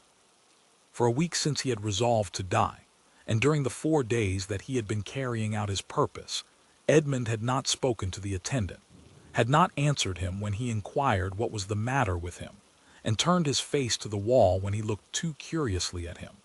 But now the jailer might hear the noise and put an end to it, and so destroy a ray of something like hope that soothed his last moments. The jailer brought him his breakfast. Dantès raised himself up and began to talk about everything, about the bad quality of the food, about the coldness of his dungeon, grumbling and complaining, in order to have an excuse for speaking louder, and wearying the patience of his jailer, who out of kindness of heart had brought broth and white bread for his prisoner. Fortunately, he fancied that Dantès was delirious, and placing the food on the rickety table, he withdrew. Edmond listened, and the sound became more and more distinct. There can be no doubt about it, thought he. It is some prisoner who is striving to obtain his freedom. Oh, if I were only there to help him! Suddenly, another idea took possession of his mind, so used to misfortune, that it was scarcely capable of hope. The idea that the noise was made by workmen the governor had ordered to repair the neighboring dungeon. It was easy to ascertain this, but how could he risk the question? It was easy to call his jailer's attention to the noise, and watch his countenance as he listened. But might he not by this means destroy hopes far more important than the short-lived satisfaction of his own curiosity? Unfortunately, Edmond's brain was still so feeble that he could not bend his thoughts to anything in particular. He saw but one means of restoring lucidity and clearness to his judgment. He turned his eyes towards the soup which the jailer had brought, rose, staggered towards it, raised the vessel to his lips, and drank off the contents with a feeling of indescribable pleasure. He had the resolution to stop with this. He had often heard that shipwrecked persons had died through having eagerly devoured too much food. Edmond replaced on the table the bread he was about to devour, and returned to his couch, He did not wish to die. He soon felt that his ideas became again collected. He could think and strengthen his thoughts by reasoning.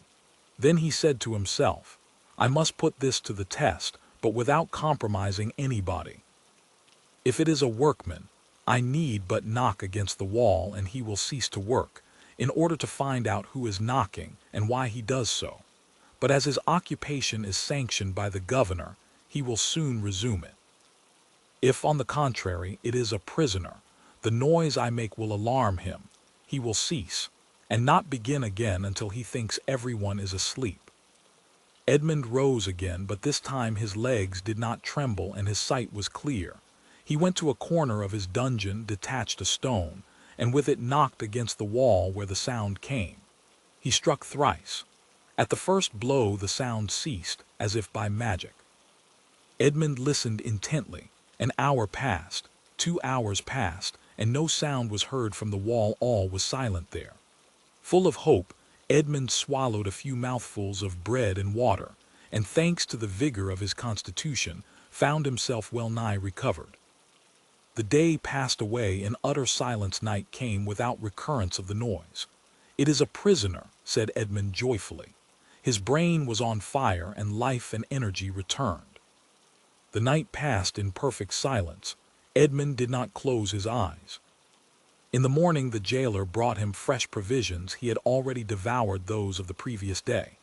He ate these, listening anxiously for the sound, walking round and round his cell, shaking the iron bars of the loophole, restoring vigor and agility to his limbs by exercise, and so preparing himself for his future destiny. At intervals he listened to learn if the noise had not begun again, and grew impatient at the prudence of the prisoner, who did not guess he had been disturbed by a captive as anxious for liberty as himself. 3 days passed, 72 long, tedious hours which he counted off by minutes. At length one evening, as the jailer was visiting him for the last time that night, Dantès, with his ear for the 100th time at the wall, fancied he heard an almost imperceptible movement among the stones.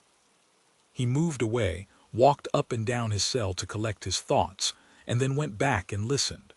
The matter was no longer doubtful. Something was at work on the other side of the wall. The prisoner had discovered the danger, and had substituted a lever for a chisel. Encouraged by this discovery, Edmond determined to assist the indefatigable laborer.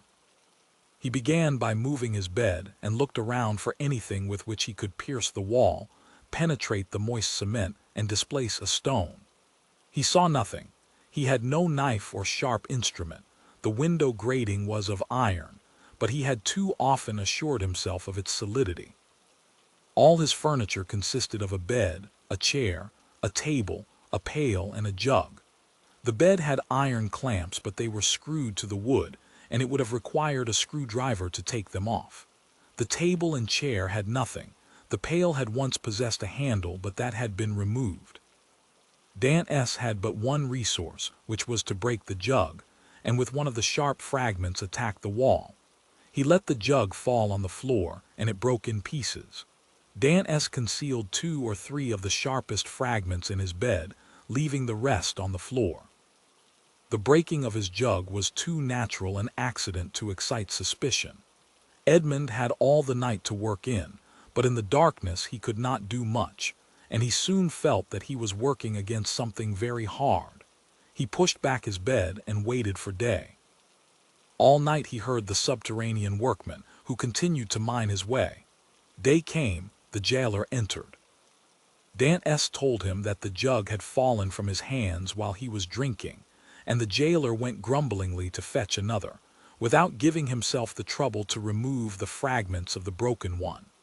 He returned speedily, advised the prisoner to be more careful, and departed. Dantès heard joyfully the key grate in the lock. He listened until the sound of steps died away, and then, hastily displacing his bed, saw by the faint light that penetrated into his cell that he had labored uselessly the previous evening in attacking the stone instead of removing the plaster that surrounded it. The damp had rendered it friable, and Dantès was able to break it off in small morsels. It is true, but at the end of half an hour he had scraped off a handful. A mathematician might have calculated that in 2 years, supposing that the rock was not encountered, a passage 20 feet long and 2 feet broad might be formed. The prisoner reproached himself with not having thus employed the hours he had passed in vain hopes, prayer, and despondency. During the 6 years that he had been imprisoned, what might he not have accomplished? This idea imparted new energy, and in 3 days he had succeeded, with the utmost precaution, in removing the cement and exposing the stonework. The wall was built of rough stones, among which, to give strength to the structure, blocks of hewn stone were at intervals embedded. It was one of these he had uncovered, and which he must remove from its socket. Dantès strove to do this with his nails, but they were too weak. The fragments of the jug broke, and after an hour of useless toil, Dantès paused with anguish on his brow. Was he to be thus stopped at the beginning, and was he to wait inactive until his fellow workman had completed his task?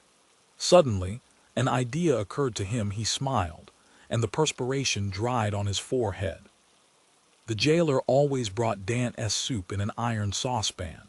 This saucepan contained soup for both prisoners, for Dantès had noticed that it was either quite full or half empty, according as the turnkey gave it to him or to his companion first. The handle of this saucepan was of iron. Dantès would have given 10 years of his life in exchange for it. The jailer was accustomed to pour the contents of the saucepan into Dantès' plate, and Dantès, after eating his soup with a wooden spoon, washed the plate, which thus served for every day. Now when evening came, Dantès put his plate on the ground near the door. The jailer, as he entered, stepped on it and broke it. This time he could not blame Dantès. He was wrong to leave it there, but the jailer was wrong not to have looked before him. The jailer, therefore, only grumbled. Then he looked about for something to pour the soup into. Dantès' entire dinner service consisted of 1 plate. There was no alternative. "Leave the saucepan," said Dantès. "You can take it away when you bring me my breakfast." This advice was to the jailer's taste, as it spared him the necessity of making another trip. He left the saucepan. Dantès was beside himself with joy. He rapidly devoured his food, and after waiting an hour, lest the jailer should change his mind and return, he removed his bed, took the handle of the saucepan, inserted the point between the hewn stone and rough stones of the wall, and employed it as a lever. A slight oscillation showed Dantès that all went well. At the end of an hour the stone was extricated from the wall, leaving a cavity 1.5 feet in diameter. Dantès carefully collected the plaster, carried it into the corner of his cell, and covered it with earth. Then, wishing to make the best use of his time while he had the means of labor, he continued to work without ceasing. At the dawn of day he replaced the stone, pushed his bed against the wall, and lay down. The breakfast consisted of a piece of bread.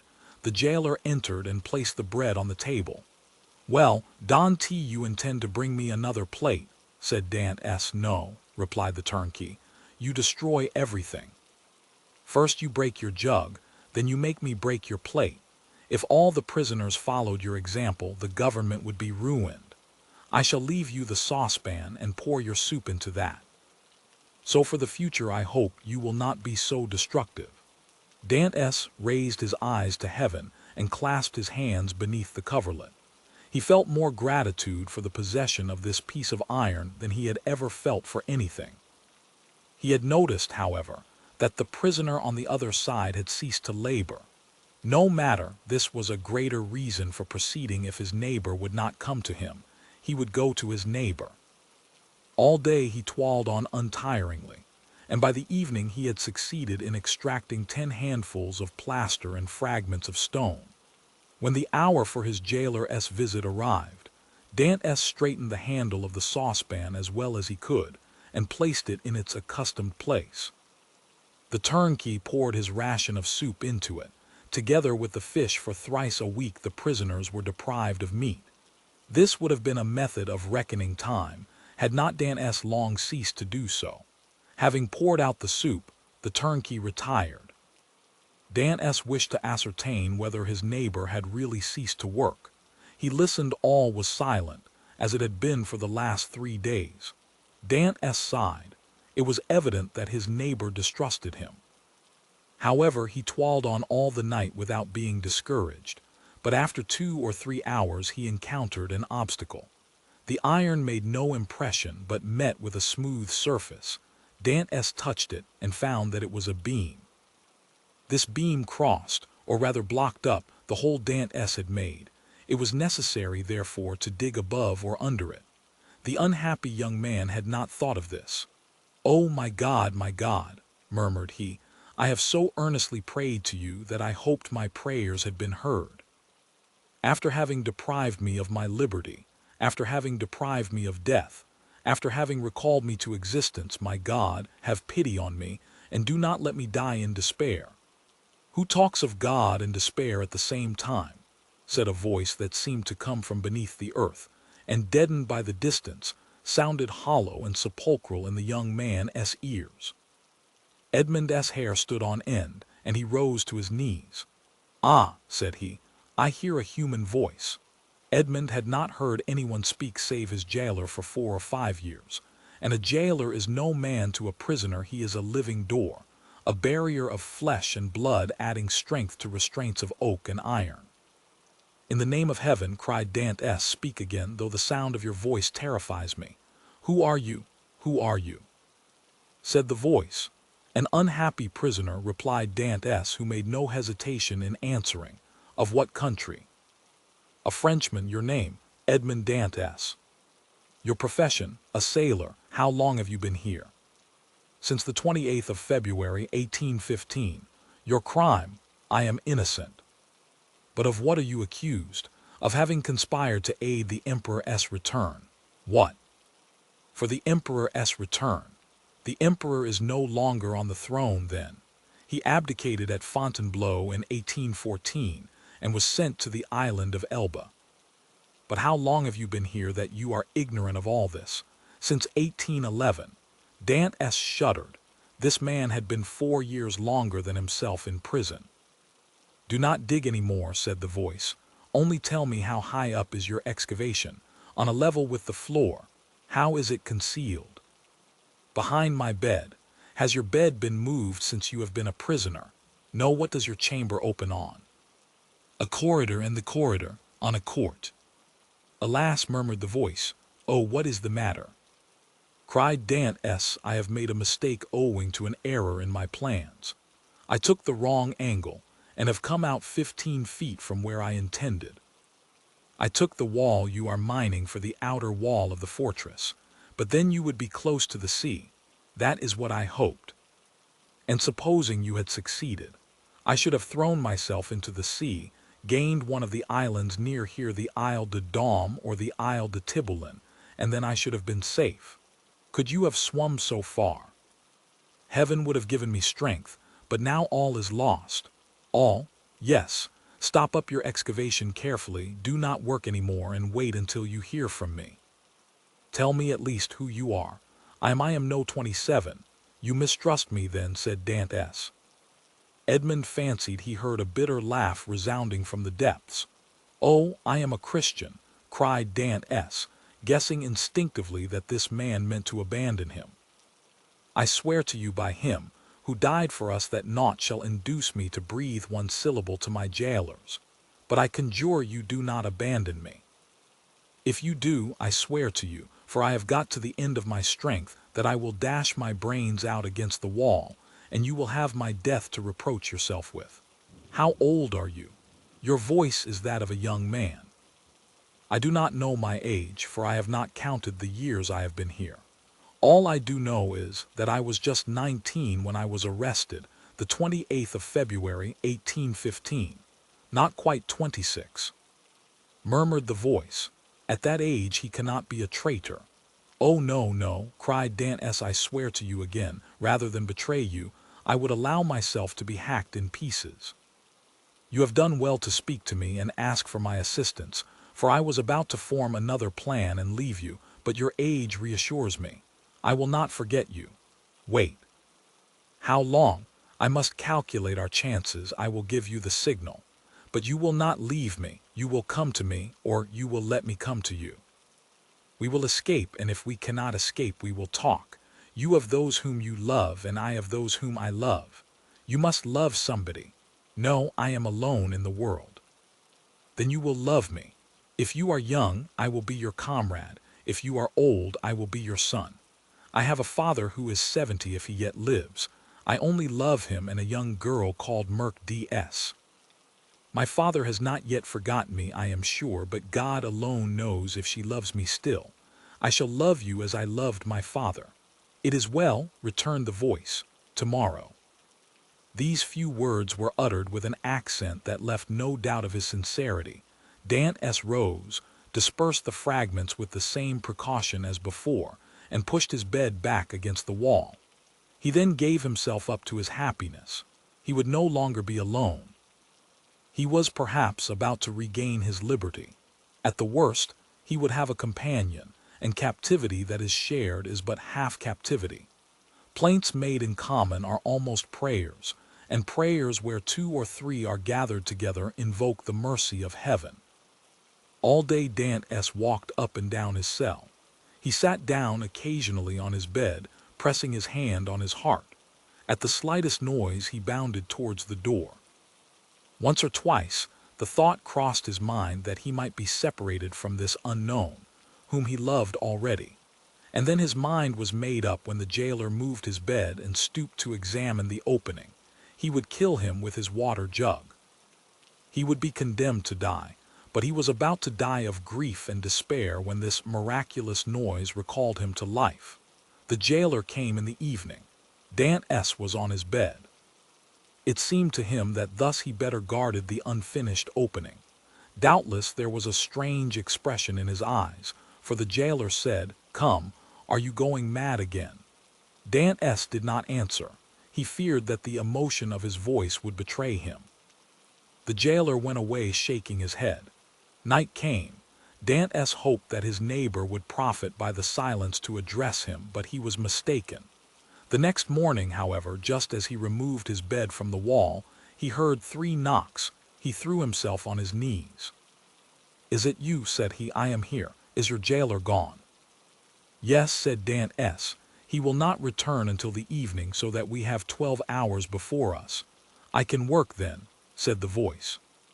"Oh, yes, yes, this instant I entreat you." In a moment that part of the floor on which Dantès was resting his 2 hands, as he knelt with his head in the opening, suddenly gave way. He drew back smartly, while a mass of stones and earth disappeared in a hole that opened beneath the aperture he himself had formed. Then from the bottom of this passage, the depth of which it was impossible to measure, he saw appear, first the head, then the shoulders, and lastly the body of a man who sprang lightly into his cell. Chapter 16. Seizing in his arms the friend so long and ardently desired, Dantès almost carried him towards the window, in order to obtain a better view of his features by the aid of the imperfect light that struggled through the grating. He was a man of small stature, with hair blanched rather by suffering and sorrow than by age. He had a deep-set, penetrating eye, almost buried beneath the thick gray eyebrow, and a long and still black beard reaching down to his breast. His thin face, deeply furrowed by care, and the bold outline of his strongly marked features, betokened a man more accustomed to exercise his mental faculties than his physical strength. Large drops of perspiration were now standing on his brow, while the garments that hung about him were so ragged that one could only guess at the pattern upon which they had originally been fashioned.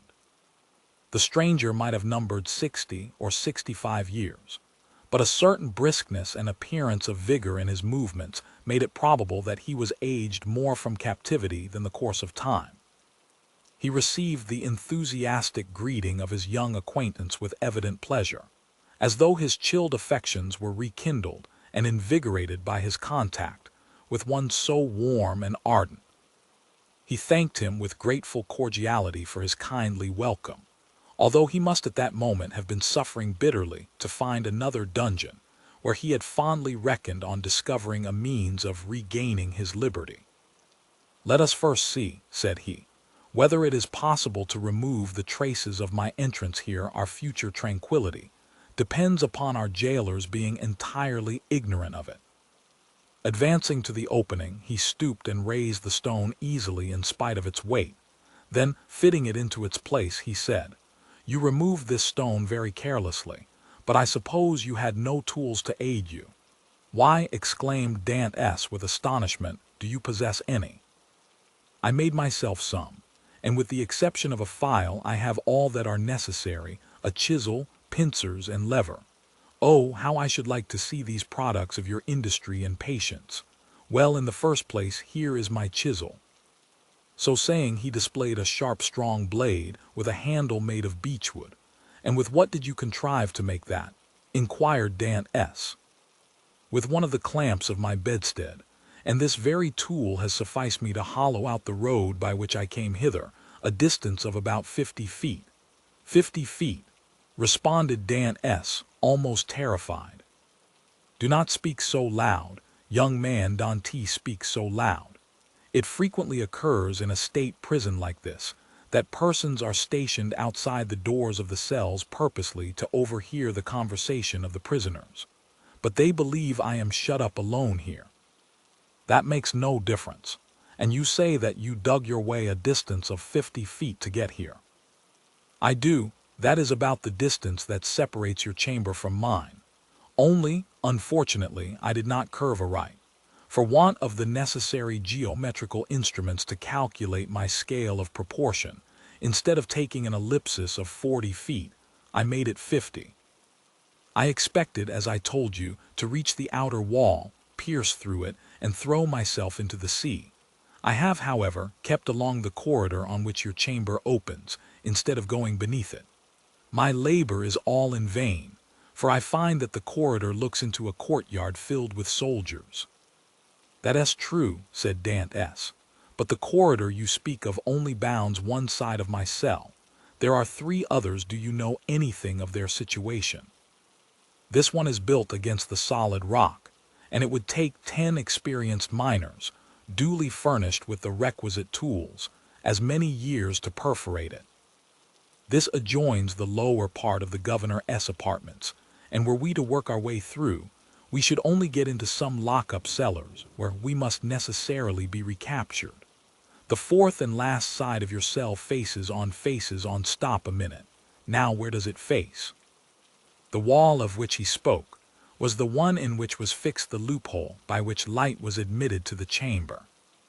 This loophole, which gradually diminished in size as it approached the outside, to an opening through which a child could not have passed, was, for better security, furnished with 3 iron bars, so as to quiet all apprehensions even in the mind of the most suspicious jailer as to the possibility of a prisoner's escape. As the stranger asked the question, he dragged the table beneath the window. "Climb up," said he to Dantès. The young man obeyed, mounted on the table, and divining the wishes of his companion, placed his back securely against the wall and held out both hands. The stranger, whom as yet Dantès knew only by the number of his cell, sprang up with an agility by no means to be expected in a person of his years, and light and steady on his feet as a cat or a lizard, climbed from the table to the outstretched hands of Dantès, and from them to his shoulders. Then, bending double, for the ceiling of the dungeon prevented him from holding himself erect, he managed to slip his head between the upper bars of the window, so as to be able to command a perfect view from top to bottom. An instant afterwards he hastily drew back his head, saying, "I thought so," and sliding from the shoulders of Dantès as dexterously as he had ascended, he nimbly leaped from the table to the ground. "What was it that you thought?" asked the young man anxiously, in his turn descending from the table. The elder prisoner pondered the matter. "Yes," said he at length, "it is so.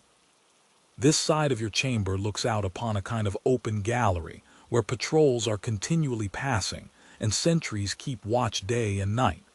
Are you quite sure of that?" "Certain.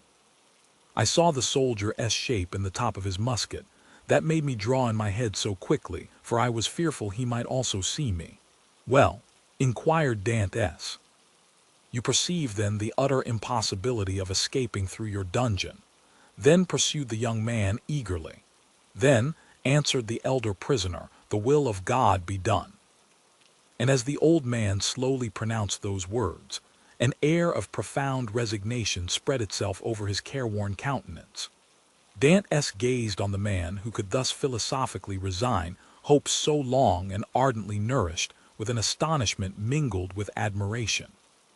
"Tell me, I entreat of you, who and what you are," said he at length. "Never have I met with so remarkable a person as yourself." "Willingly," answered the stranger, "if indeed you feel any curiosity respecting one now, alas, powerless to aid you in any way. Say not so. You can console and support me by the strength of your own powerful mind. Pray let me know who you really are."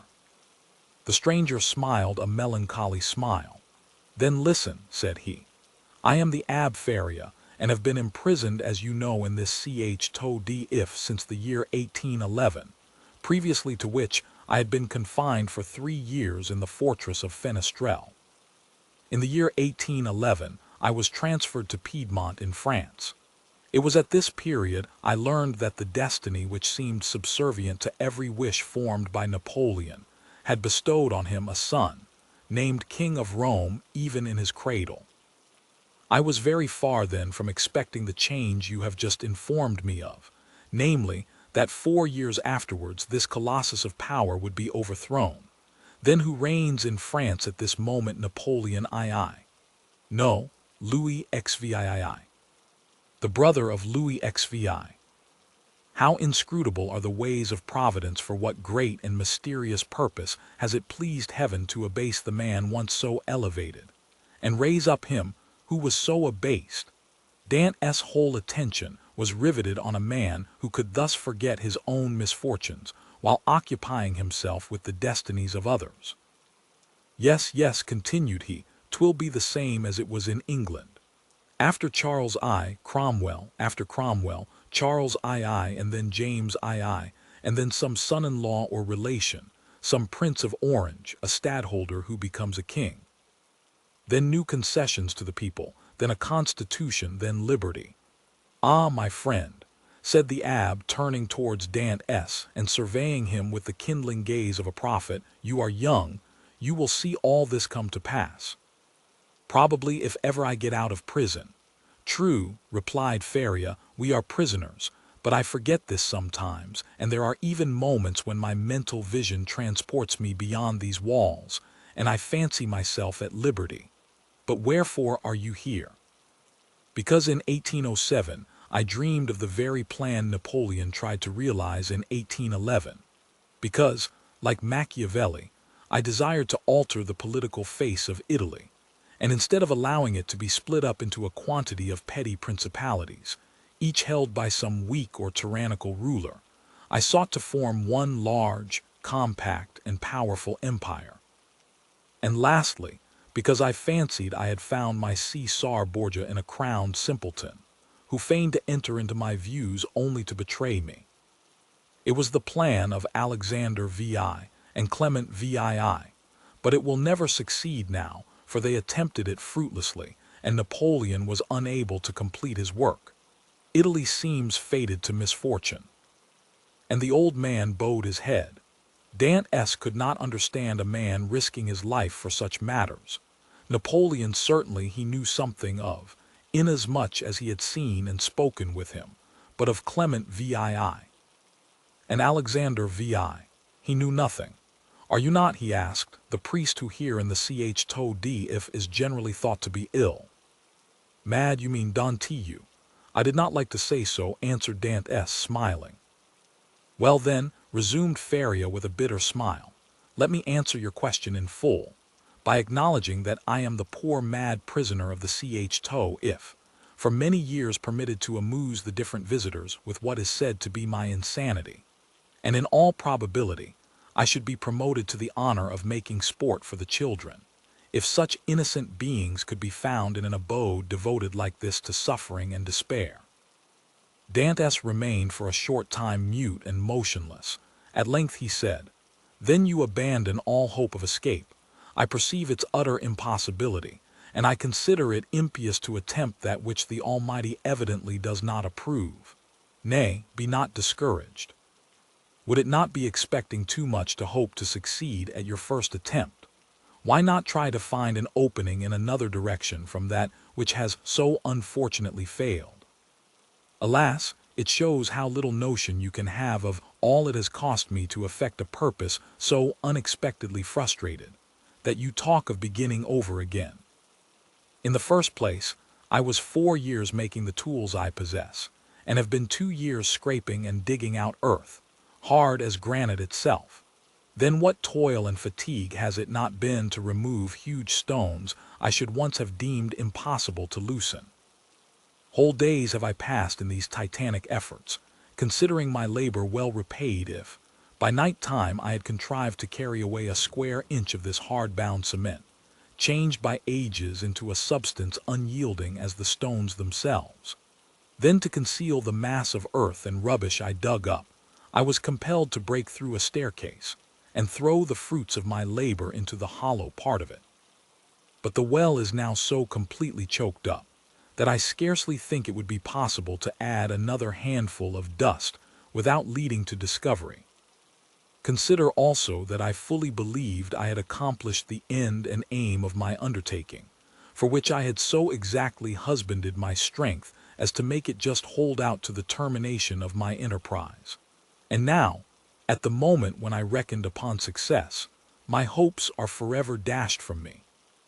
No, I repeat again, that nothing shall induce me to renew attempts evidently at variance with the Almighty's pleasure." Dantès held down his head, that the other might not see how joy at the thought of having a companion outweighed the sympathy he felt for the failure of the abbé's plans. The abbé sank upon Edmond's bed, while Edmond himself remained standing. Escape had never once occurred to him. There are, indeed, some things which appear so impossible that the mind does not dwell on them for an instant. To undermine the ground for 50 feet, to devote 3 years to a labor which, if successful, would conduct you to a precipice overhanging the sea, to plunge into the waves from the height of 50, 60, perhaps 100 feet, at the risk of being dashed to pieces against the rocks, should you have been fortunate enough to have escaped the fire of the sentinels. And even, supposing all these perils past, then to have to swim for your life a distance of at least 3 miles ere you could reach the shore, were difficulties so startling and formidable that Dantès had never even dreamed of such a scheme, resigning himself rather to death. But the sight of an old man clinging to life with so desperate a courage gave a fresh turn to his ideas, and inspired him with new courage.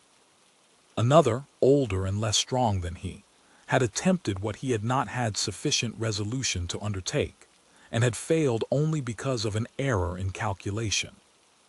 This same person, with almost incredible patience and perseverance, had contrived to provide himself with tools requisite for so unparalleled an attempt.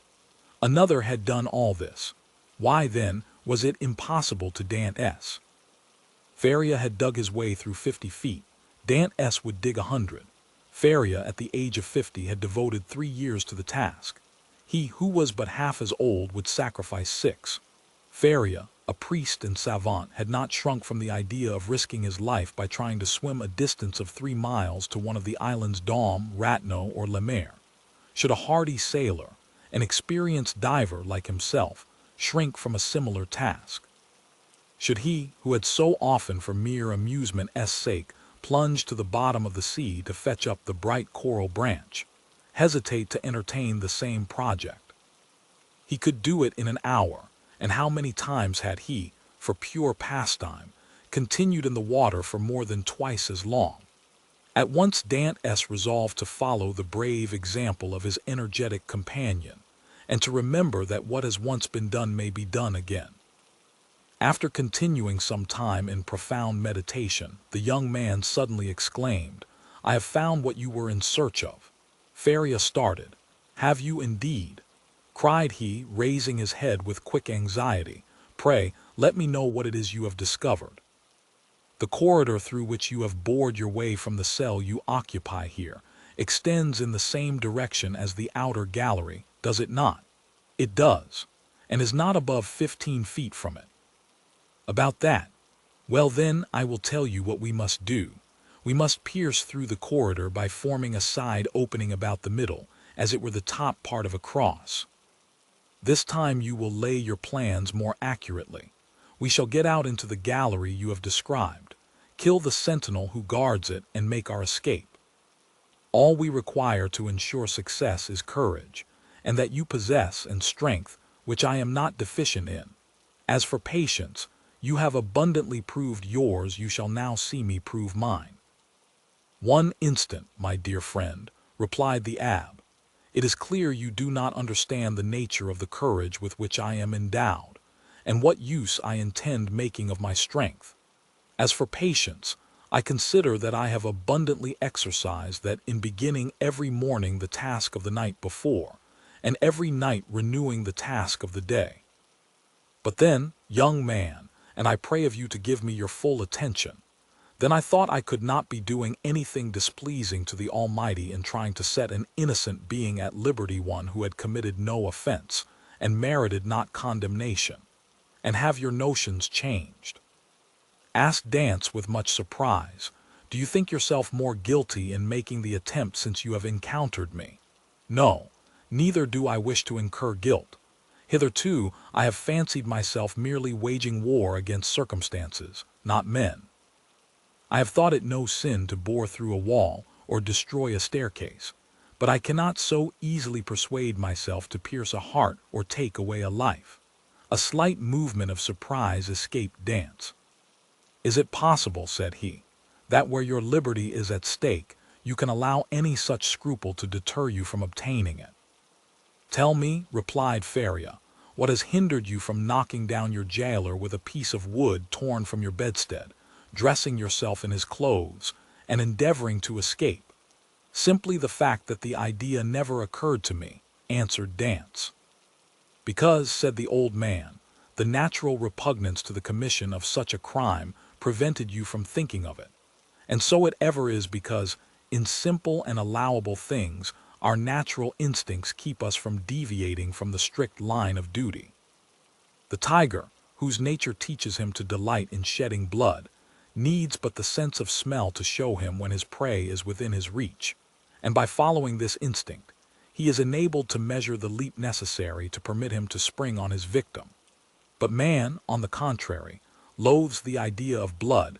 It is not alone that the laws of social life inspire him with a shrinking dread of taking life. His natural construction and physiological formation, Dantès was confused and silent at this explanation of the thoughts which had unconsciously been working in his mind, or rather soul. For there are two distinct sorts of ideas, those that proceed from the head and those that emanate from the heart. Since my imprisonment, said Faria, I have thought over all the most celebrated cases of escape on record. They have rarely been successful. Those that have been crowned with full success have been long meditated upon and carefully arranged. Such, for instance, as the escape of the Duc de Beaufort from the Château de Vincennes, that of the Abbé Dubuquoy from Fort l'Evêque, of Ladude from the Bastille. Then there are those for which chance sometimes affords opportunity, and those are the best of all. Let us, therefore, wait patiently for some favorable moment, and when it presents itself, profit by it.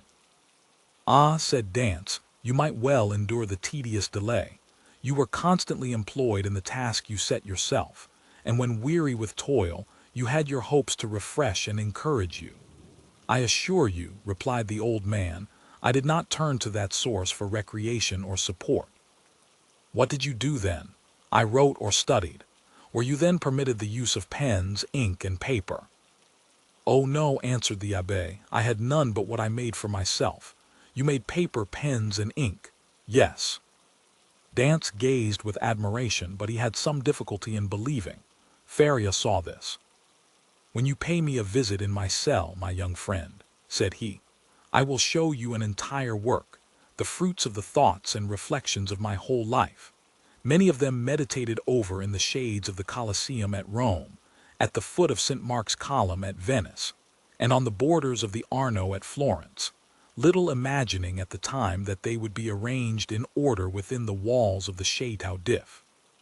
The work I speak of is called a treatise on the possibility of a general monarchy in Italy, and will make one large quarto volume.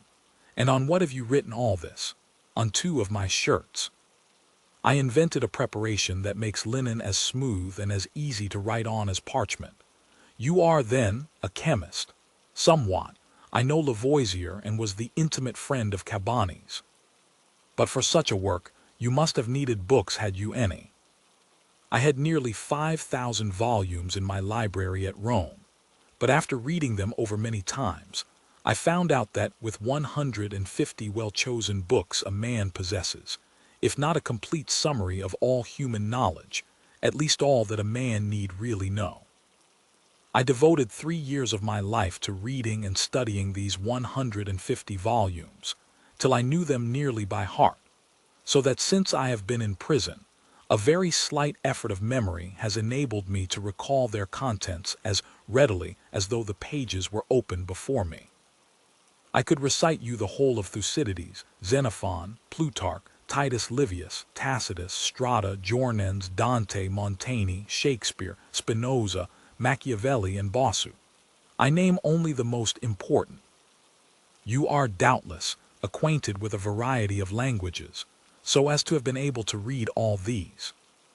Yes, I speak 5 of the modern tongues, that is to say, German, French, Italian, English, and Spanish.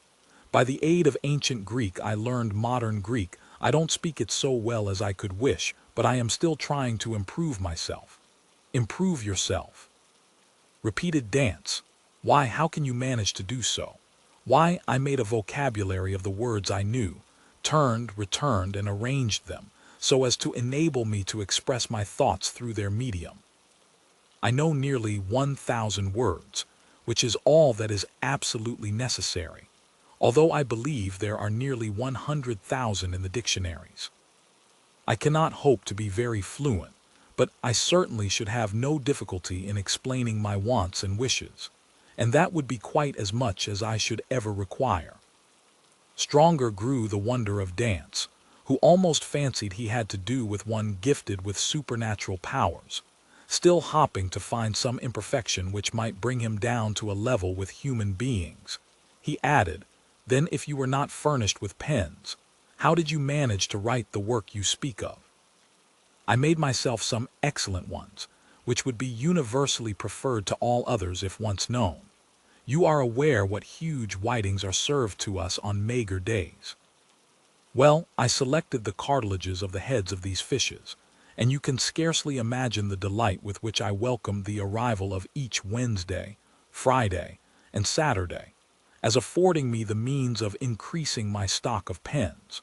For I will freely confess that my historical labors have been my greatest solace and relief. While retracing the past, I forget the present, and traversing at will the path of history I cease to remember that I am myself a prisoner.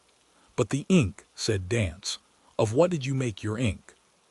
There was formerly a fireplace in my dungeon, replied Feria, but it was closed up long ere I became an occupant of this prison.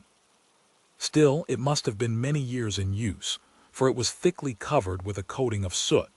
This soot I dissolved in a portion of the wine brought to me every Sunday, and I assure you a better ink cannot be desired. For very important notes for which closer attention is required, I pricked one of my fingers and wrote with my own blood. And when, asked Dance, may I see all this? Whenever you please, replied the abbé. Oh, then let it be directly, exclaimed the young man. Follow me then, said the abbé, as he re-entered the subterranean passage, in which he soon disappeared, followed by Dance. Chapter 17.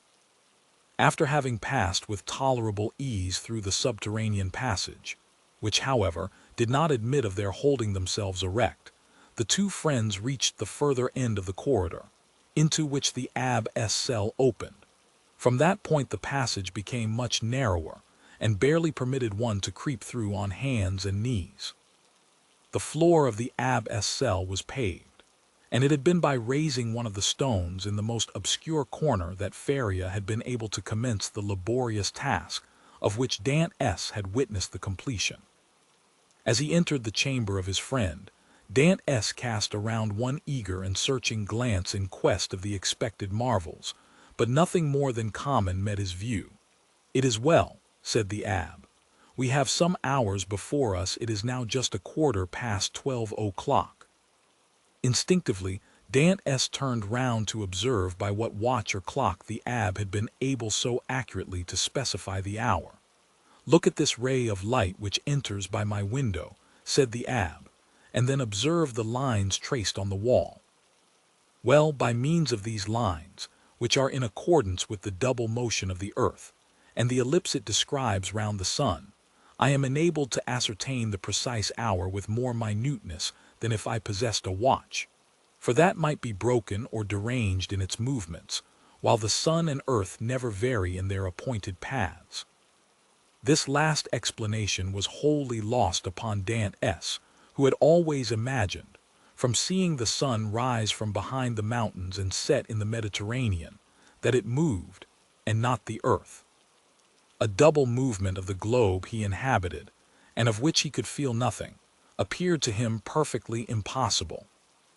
Each word that fell from his companion's lips seemed fraught with the mysteries of science, as worthy of digging out as the gold and diamonds in the mines of Guzerat and Golconda, which he could just recollect having visited during a voyage made in his earliest youth. "Come," said he to the abbé, "I am anxious to see your treasures." The abbé smiled, and proceeding to the disused fireplace, raised, by the help of his chisel, a long stone which had doubtless been the hearth, beneath which was a cavity of considerable depth, serving as a safe depository of the articles mentioned to Dantès. "What do you wish to see first?" asked the abbé. "Oh, your great work on the monarchy of Italy." Feria then drew forth from his hiding-place 3 or 4 rolls of linen, laid one over the other, like folds of papyrus. These rolls consisted of slips of cloth about 4 inches wide and 18 long. They were all carefully numbered and closely covered with writing, so legible that Dantès could easily read it, as well as make out the sense, it being in Italian, a language he, as a proven owl, perfectly understood. "There," said he, "there is the work complete. I wrote the word finis at the end of the 68th strip about a week ago. I have torn up 2 of my shirts, and as many handkerchiefs as I was master of to complete the precious pages. Should I ever get out of prison, and find in all Italy a printer courageous enough to publish what I have composed, my literary reputation is forever secured." "I see," answered Dantès. "Now let me behold the curious pens with which you have written your work." "Look," said Feria, showing to the young man a slender stick about 6 inches long, and much resembling the size of the handle of a fine painting brush, to the end of which was tied, by a piece of thread, one of those cartilages of which the abbé had before spoken to Dantès. It was pointed, and divided at the nib like an ordinary pen. Dantès examined it with intense admiration, then looked around to see the instrument with which it had been shaped so correctly into form. "Ah, yes," said Feria, "the penknife.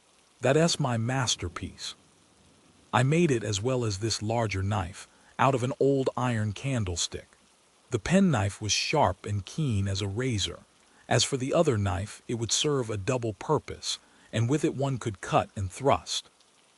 Dantès examined the various articles shown to him, with the same attention that he had bestowed on the curiosities and strange tools exhibited in the shops at Marseilles, as the works of the savages in the South Seas, from whence they had been brought by the different trading vessels. "As for the ink," said Feria, "I told you how I managed to obtain that, and I only just make it from time to time, as I require it." "One thing still puzzles me," observed Dantès, "and that is how you managed to do all this by daylight." "I worked at night also," replied Feria. "Night? Why, for heaven's sake, are your eyes like cats, that you can see to work in the dark?" "Indeed they are not.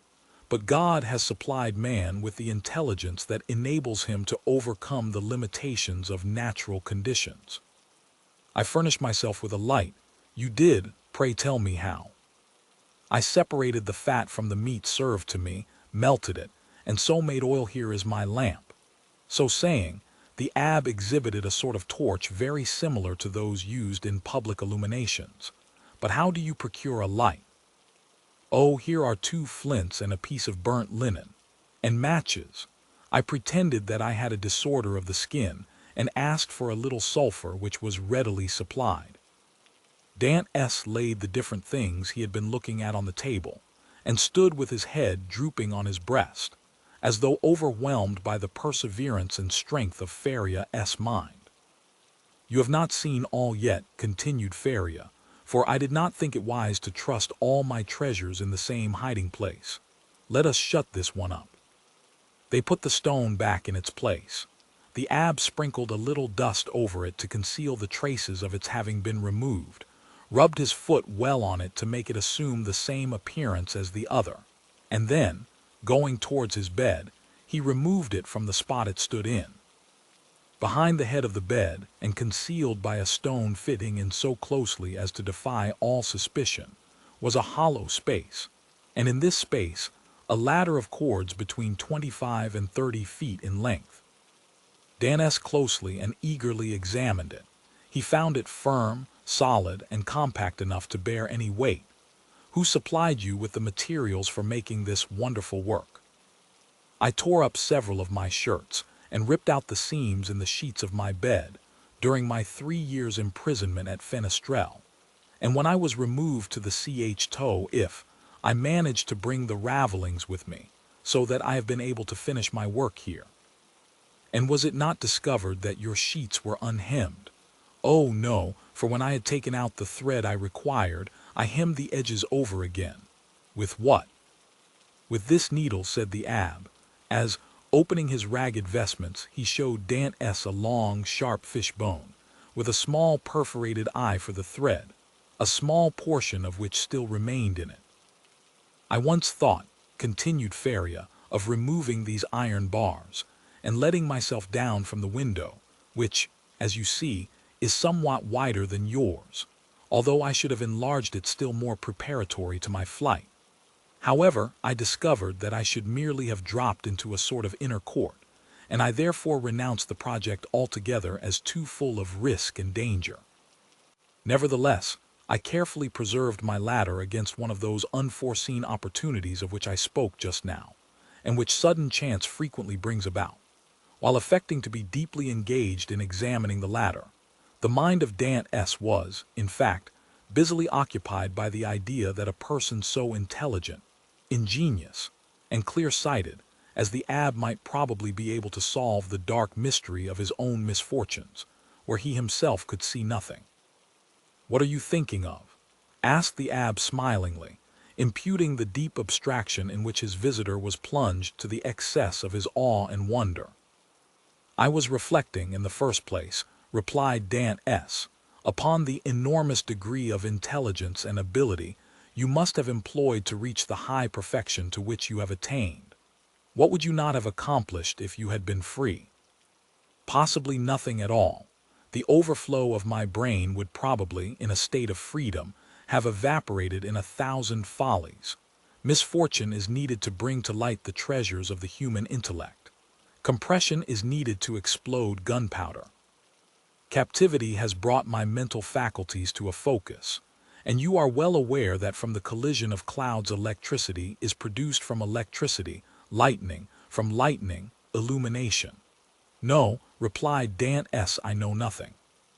Some of your words are to me quite empty of meaning. You must be blessed indeed to possess the knowledge you have. The abb smiled. Well, said he, but you had another subject for your thoughts. Did you not say so just now? I did. You have told me as yet but one of them. Let me hear the other. It was this, that while you had related to me all the particulars of your past life, you were perfectly unacquainted with mine. Your life, my young friend, has not been of sufficient length to admit of your having passed through any very important events. It has been long enough to inflict on me a great and undeserved misfortune. I would fain fix the source of it on man, that I may no longer vent reproaches upon heaven. Then you profess ignorance of the crime with which you are charged.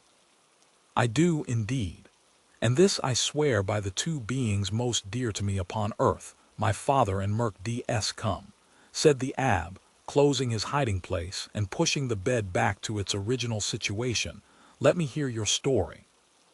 Dantès obeyed, and commenced what he called his history, but which consisted only of the account of a voyage to India and 2 or 3 voyages to the Levant, until he arrived at the recital of his last cruise, with the death of Captain Leclerc, and the receipt of a packet to be delivered by himself to the Grand Marshal. His interview with that personage, and his receiving, in place of the packet brought, a letter addressed to a Monsieur Noirtier, his arrival at Marseille, an interview with his father, his affection for Merc D.S., and their nuptial feast, his arrest and subsequent examination, his temporary detention at the Palais de Justice, and his final imprisonment in the Ch. d'If. From this point everything was a blank to Dantès. He knew nothing more, not even the length of time he had been imprisoned. His recital finished, the abb reflected long and earnestly. There is, said he at the end of his meditations, a clever maxim which bears upon what I was saying to you some little while ago, and that is, that unless wicked ideas take root in a naturally depraved mind, human nature in a right and wholesome state revolts at crime. Still, from an artificial civilization have originated wants, vices, and false tastes, which occasionally become so powerful as to stifle within us all good feelings, and ultimately to lead us into guilt and wickedness. From this view of things, then, comes the axiom that if you visit to discover the author of any bad action, seek first to discover the person to whom the perpetration of that bad action could be in any way advantageous. Now, to apply it in your case, to whom could your disappearance have been serviceable? To no one, by heaven. I was a very insignificant person. Do not speak thus, for your reply evinces neither logic nor philosophy.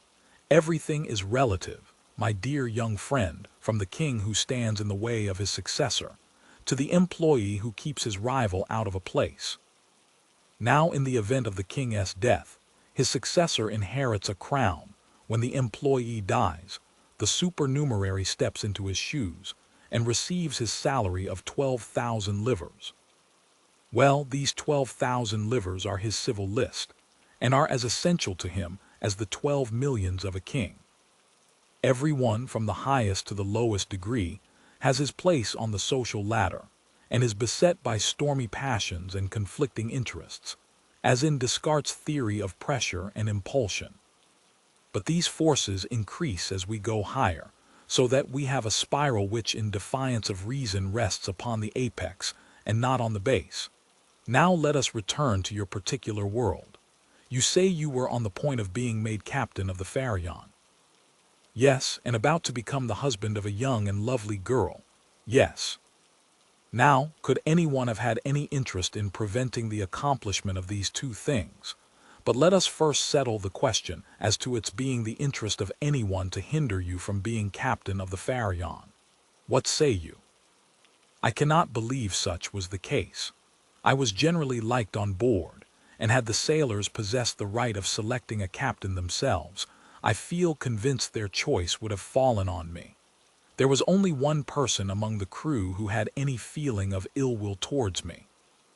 I had quarreled with him some time previously and had even challenged him to fight me, but he refused. Now we are getting on. And what was this man's name? Danglars. What rank did he hold on board? He was supercargo. And had you been captain, should you have retained him in his employment? Not if the choice had remained with me, for I had frequently observed inaccuracies in his accounts. Good again. Now then, tell me, was any person present during your last conversation with Captain Leclerc? No, we were quite alone. Could your conversation have been overheard by anyone?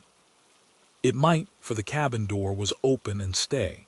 Now I recollect, Danglars himself passed by just as Captain Leckler was giving me the packet for the Grand Marshal. "That's better," cried the abbe. "Now we are on the right scent. Did you take anybody with you when you put into the port of Elba?" "Nobody. Somebody there received your packet and gave you a letter in place of it, I think." "Yes, the Grand Marshal did." "And what did you do with that letter?" "Put it into my portfolio." "You had your portfolio with you then?" Now, how could a sailor find room in his pocket for a portfolio large enough to contain an official letter?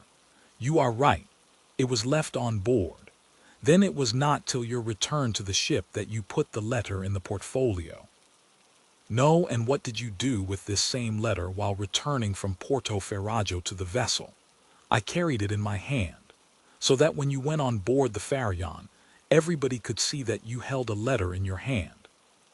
"Yes, Danglars as well as the rest, Danglars as well as others." "Now listen to me, and try to recall every circumstance attending your arrest.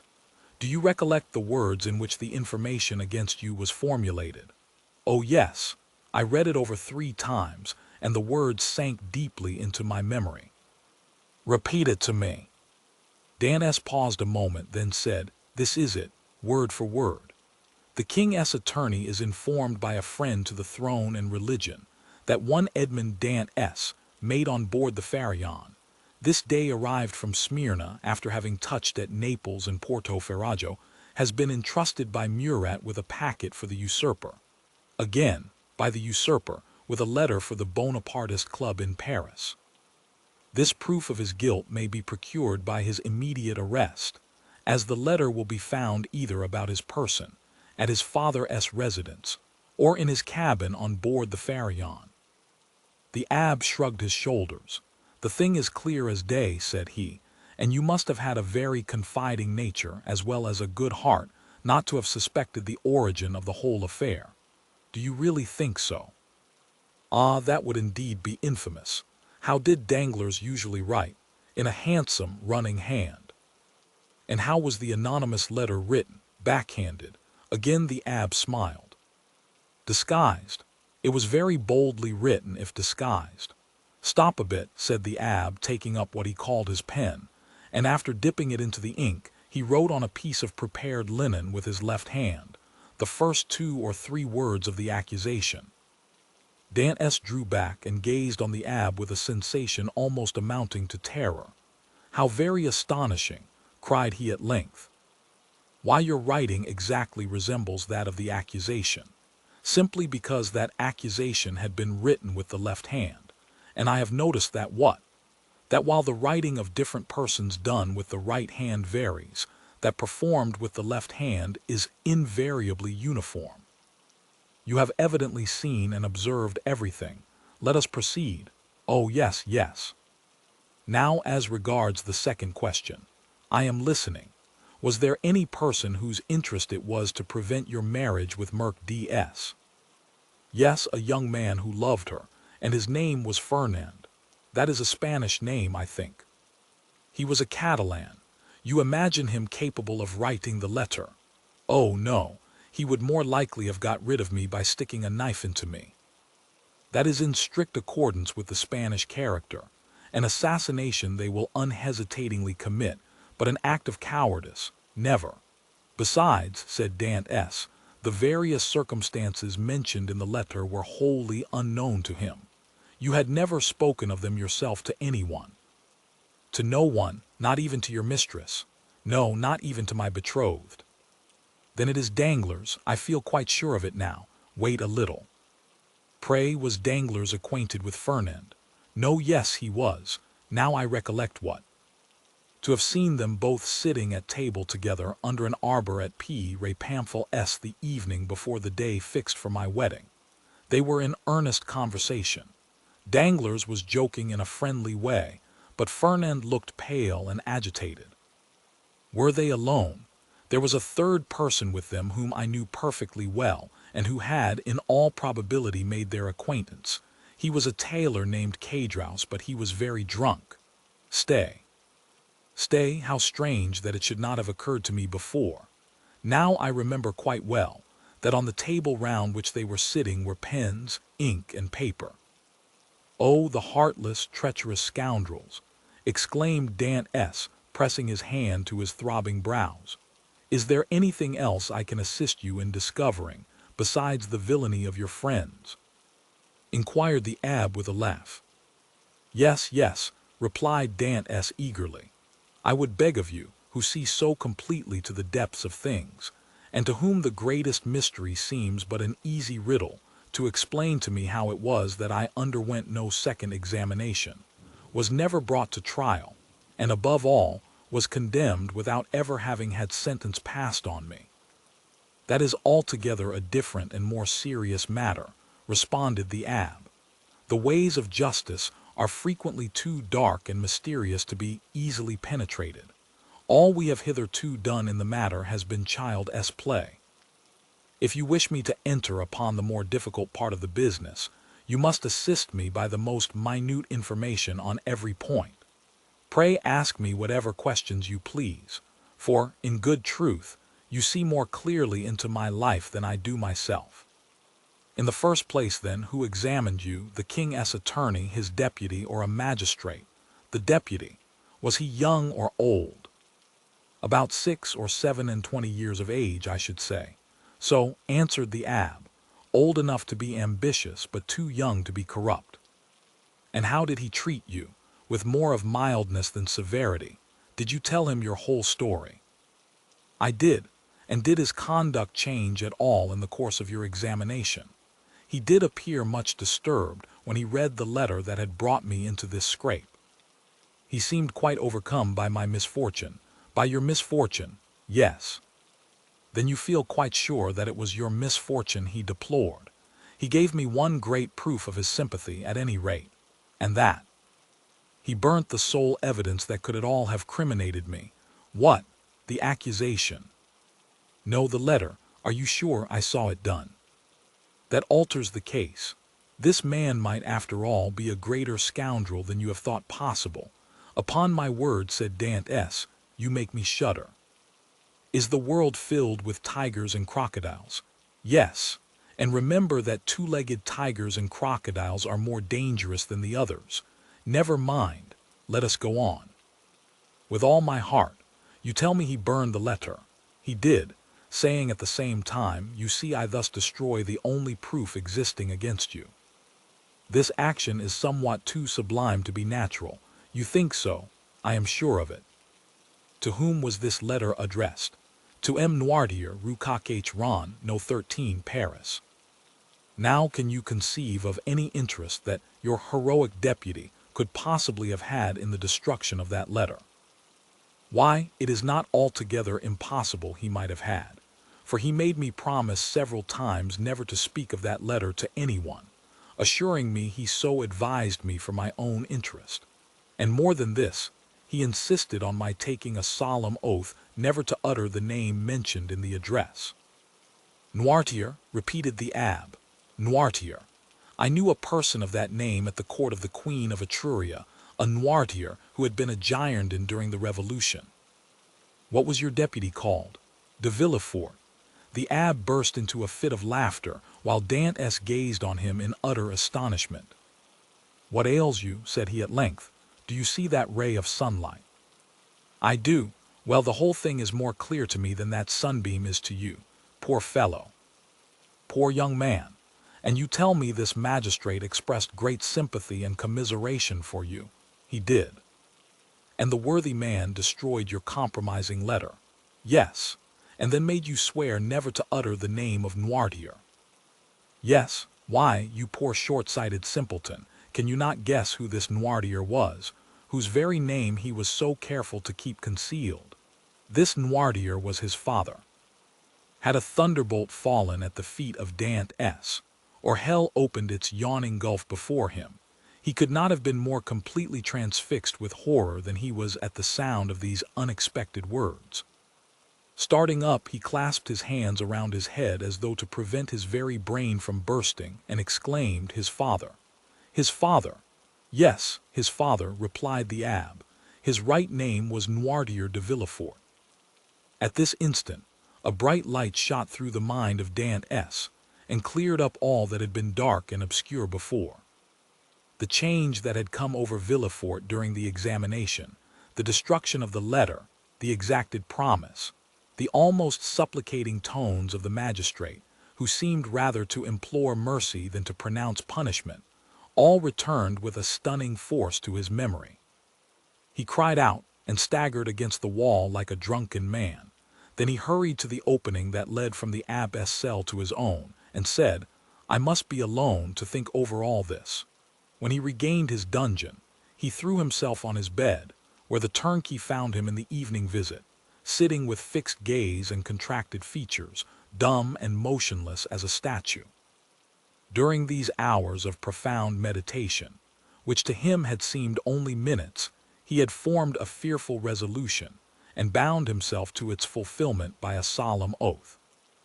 Dantès was at length roused from his reverie by the voice of Faria, who, having also been visited by his jailer, had come to invite his fellow-sufferer to share his supper. The reputation of being out of his mind, though harmlessly and even amusingly so, had procured for the abbé unusual privileges. He was supplied with bread of a finer, whiter quality than the usual prison fare, and even regaled each Sunday with a small quantity of wine. Now this was a Sunday, and the abbé had come to ask his young companion to share the luxuries with him. Dantès followed him. His features were no longer contracted, and now wore their usual expression, but there was that in his whole appearance that bespoke one who had come to a fixed and desperate resolve. Faria bent on him his penetrating eye. "I regret now," said he, "having helped you in your late inquiries, or having given you the information I did." "Why so?" inquired Dantès. "Because it has instilled a new passion in your heart, that of vengeance." Dantès smiled. "Let us talk of something else," said he. Again the abbé looked at him, then mournfully shook his head. But in accordance with Dantès' request, he began to speak of other matters. The elder prisoner was one of those persons whose conversation, like that of all who have experienced many trials, contained many useful and important hints as well as sound information. But it was never egotistical, for the unfortunate man never alluded to his own sorrows. Dantès listened with admiring attention to all he said. Some of his remarks corresponded with what he already knew, or applied to the sort of knowledge his nautical life had enabled him to acquire. A part of the good abbess' words, however, were wholly incomprehensible to him, but, like the aurora which guides the navigator in northern latitudes, opened new vistas to the inquiring mind of the listener, and gave fantastic glimpses of new horizons, enabling him justly to estimate the delight an intellectual mind would have in following one so richly gifted as Faria along the heights of truth, where he was so much at home. "You must teach me a small part of what you know," said Dantès, "if only to prevent your growing weary of me. I can well believe that so learned a person as yourself would prefer absolute solitude to being tormented with the company of one as ignorant and uninformed as myself. If you will only agree to my request, I promise you never to mention another word about escaping." The abbé smiled. "Alas, my boy," said he, "human knowledge is confined within very narrow limits, and when I have taught you mathematics, physics, history, and the 3 or 4 modern languages with which I am acquainted, you will know as much as I do myself. Now, it will scarcely require 2 years for me to communicate to you the stock of learning I possess." "2 years!" exclaimed Dantès. "Do you really believe I can acquire all these things in so short a time?" "Not their application, certainly, but their principles you may. To learn is not to know. There are the learners and the learned. Memory makes the one, philosophy the other. But cannot one learn philosophy? Philosophy cannot be taught. It is the application of the sciences to truth. It is like the golden cloud in which the Messiah went up into heaven." "Well then," said Dantès, "what shall you teach me first? I am in a hurry to begin." "I want to learn everything," said the abbé, and that very evening the prisoners sketched a plan of education to be entered upon the following day. Dantès possessed a prodigious memory, combined with an astonishing quickness and readiness of conception. The mathematical turn of his mind rendered him apt at all kinds of calculation, while his naturally poetical feelings threw a light and pleasing veil over the dry reality of arithmetical computation, or the rigid severity of geometry. He already knew Italian, and had also picked up a little of the Romaic dialect during voyages to the East, and by the aid of these two languages he easily comprehended the construction of all the others, so that at the end of 6 months he began to speak Spanish, English, and German. In strict accordance with the promise made to the abbé, Dantès spoke no more of escape. Perhaps the delight his studies afforded him left no room for such thoughts. Perhaps the recollection that he had pledged his word, on which his sense of honor was keen, kept him from referring in any way to the possibilities of flight. Days, even months, passed by unheeded in one rapid and instructive course. At the end of a year Dantès was a new man. Dantès observed, however, that Feria, in spite of the relief his society afforded, daily grew sadder. One thought seemed incessantly to harass and distract his mind. Sometimes he would fall into long reveries, sigh heavily and involuntarily, then suddenly rise, and with folded arms begin packing the confined space of his dungeon. One day he stopped all at once and exclaimed, "Ah, if there were no sentinel!"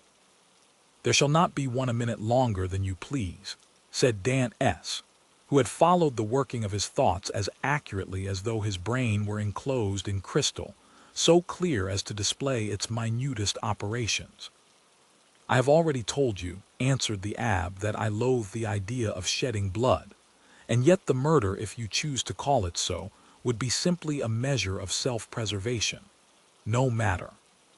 I could never agree to it, still you have thought of it, incessantly, alas," cried the abbé. "And you have discovered a means of regaining our freedom, have you not?" asked Dantès eagerly. "I have, if it were only possible to place a deaf and blind sentinel in the gallery beyond us." "He shall be both blind and deaf," replied the young man, with an air of determination that made his companion shudder. "No, no," cried the abbé, "impossible." Dantès endeavored to renew the subject. The abbé shook his head in token of disapproval and refused to make any further response. 3 months passed away. "Are you strong?" the abbé asked one day of Dantès. The young man, in reply, took up the chisel, bent it into the form of a horseshoe, and then as readily straightened it. "And will you engage not to do any harm to the sentry, except as a last resort?" "I promise on my honor." "Then," said the abbé, "we may hope to put our design into execution. And how long shall we be in accomplishing the necessary work?" "At least a year. And shall we begin at once?" "At once." "We have lost a year to no purpose," cried Dantès. "Do you consider the last 12 months to have been wasted?" asked the abbé. "Forgive me," cried Edmond, blushing deeply. "Tut, tut," answered the abbé, "man is but man after all, and you are about the best specimen of the genus I have ever known. Come, let me show you my plan." The abbé then showed Dantès the sketch he had made for their escape. It consisted of a plan of his own cell and that of Dantès, with the passage which united them. In this passage he proposed to drive a level as they do in mines. This level would bring the 2 prisoners immediately beneath the gallery where the sentry kept watch.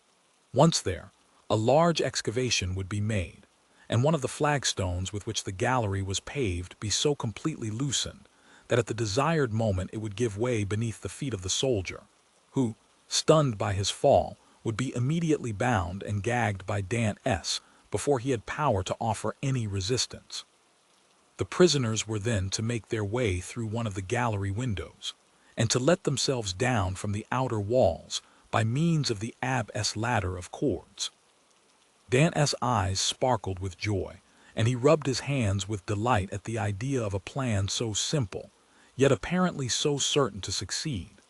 That very day the miners began their labors, with a vigor and alacrity proportionate to their long rest from fatigue and their hopes of ultimate success.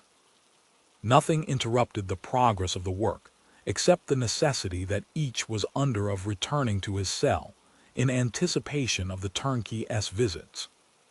They had learned to distinguish the almost imperceptible sound of his footsteps as he descended towards their dungeons, and happily never failed of being prepared for his coming. The fresh earth excavated during their present work, and which would have entirely blocked up the old passage, was thrown, by degrees and with the utmost precaution, out of the window in either Faria's or Dantès' cell, the rubbish being first pulverized so finely that the night wind carried it far away without permitting the smallest trace to remain.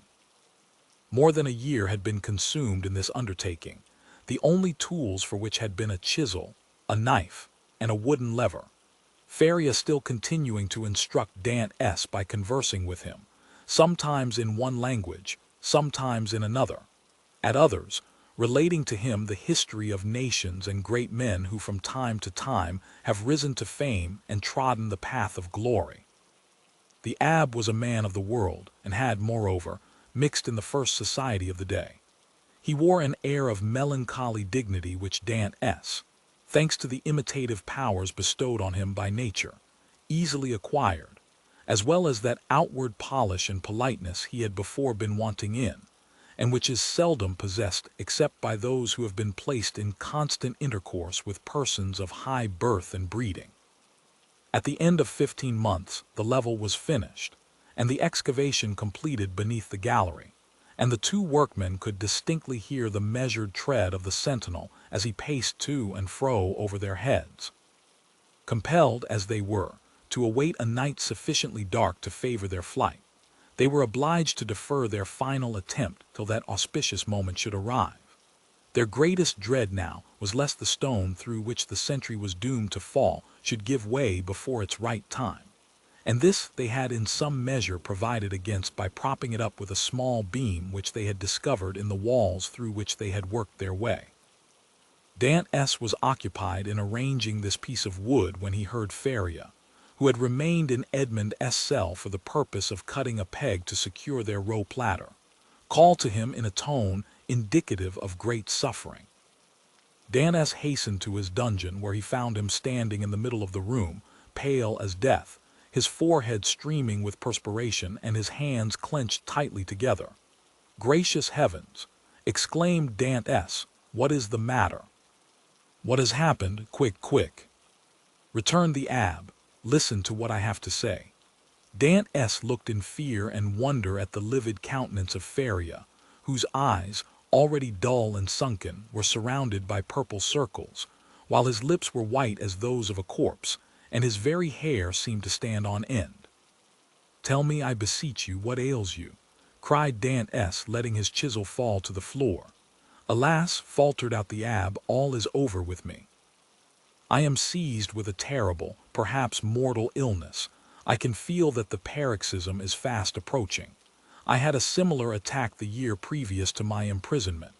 This malady admits but of one remedy. I will tell you what that is. Go into my cell as quickly as you can. Draw out one of the feet that support the bed.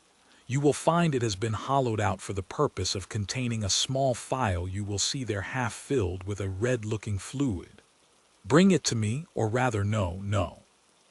I may be found here, therefore help me back to my room while I have the strength to drag myself along. Who knows what may happen, or how long the attack may last?"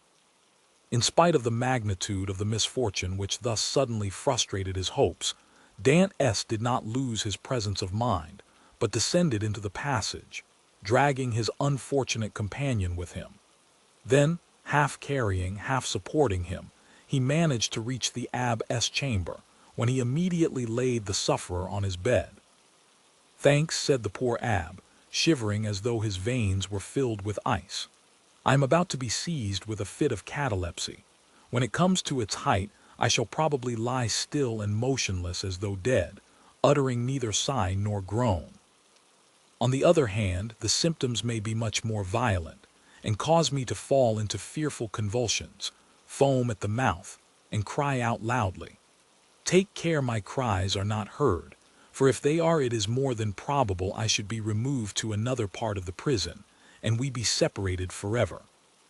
When I become quite motionless, cold, and rigid as a corpse, then, and not before, be careful about this, force open my teeth with the knife, pour from 8 to 10 drops of the liquor contained in the phial down my throat, and I may perhaps revive. Perhaps, exclaimed Dantès in grief-stricken tones.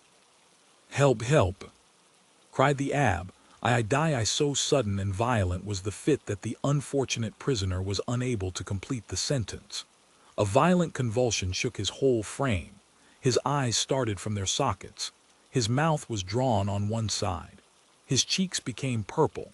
He struggled, foamed, dashed himself about, and uttered the most dreadful cries, which, however, Dantès prevented from being heard by covering his head with the blanket. The fit lasted 2 hours. Then, more helpless than an infant, and colder and paler than marble, more crushed and broken than a reed trampled underfoot, he fell back, doubled up in one last convulsion, and became as rigid as a corpse. Edmond waited till life seemed extinct in the body of his friend. Then, taking up the knife, he with difficulty forced open the closely fixed jaws, carefully administered the appointed number of drops, and anxiously awaited the result. An hour passed away, and the old man gave no sign of returning animation. Dantès began to fear he had delayed too long ere he administered the remedy, and thrusting his hands into his hair, continued gazing on the lifeless features of his friend.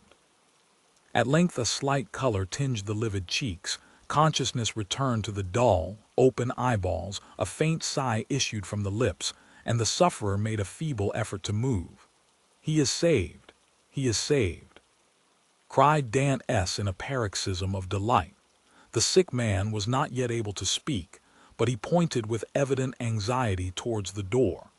Dantès listened, and plainly distinguished the approaching steps of the jailer. It was therefore near 7 o'clock, but Edmond's anxiety had put all thoughts of time out of his head. The young man sprang to the entrance, darted through it, carefully drawing the stone over the opening, and hurried to his cell. He had scarcely done so before the door opened, and the jailer saw the prisoner seated as usual on the side of his bed. Almost before the key had turned in the lock, and before the departing steps of the jailer had died away in the long corridor he had to traverse, Dantès, whose restless anxiety concerning his friend left him no desire to touch the food brought him, hurried back to the abbé's chamber, and raising the stone by pressing his head against it, was soon beside the sick man's couch. Faria had now fully regained his consciousness, but he still lay helpless and exhausted on his miserable bed. "I did not expect to see you again," said he feebly to Dantès. "And why not?" asked the young man. "Did you fancy yourself dying?"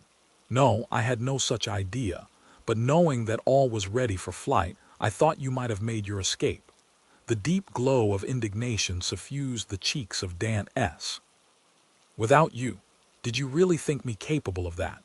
"At least," said the abbé, "I now see how wrong such an opinion would have been." "Alas, alas, I am fearfully exhausted and debilitated by this attack." "Be of good cheer," replied Dantès, "your strength will return." And as he spoke, he seated himself near the bed beside Faria and took his hands. The abbé shook his head. "The last attack I had," said he, "lasted but half an hour, and after it I was hungry and got up without help. Now I can move neither my right arm nor leg, and my head seems uncomfortable, which shows that there has been a suffusion of blood on the brain. The third attack will either carry me off or leave me paralyzed for life." "No, no," cried Dantès, "you are mistaken. You will not die. And your third attack, if indeed you should have another, will find you at liberty. We shall save you another time, as we have done this, only with a better chance of success, because we shall be able to command every requisite assistance." "My good Edmond," answered the abbé, "be not deceived. The attack which has just passed away condemns me forever to the walls of a prison. None can fly from a dungeon who cannot walk. Well, we will wait a week, a month, 2 months, if need be, and meanwhile your strength will return.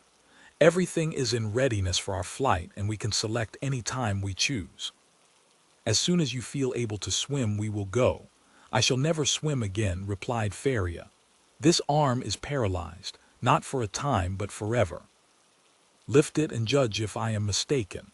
The young man raised the arm, which fell back by its own weight, perfectly inanimate and helpless. A sigh escaped him. You are convinced now, Edmond, are you not? Asked the abbé.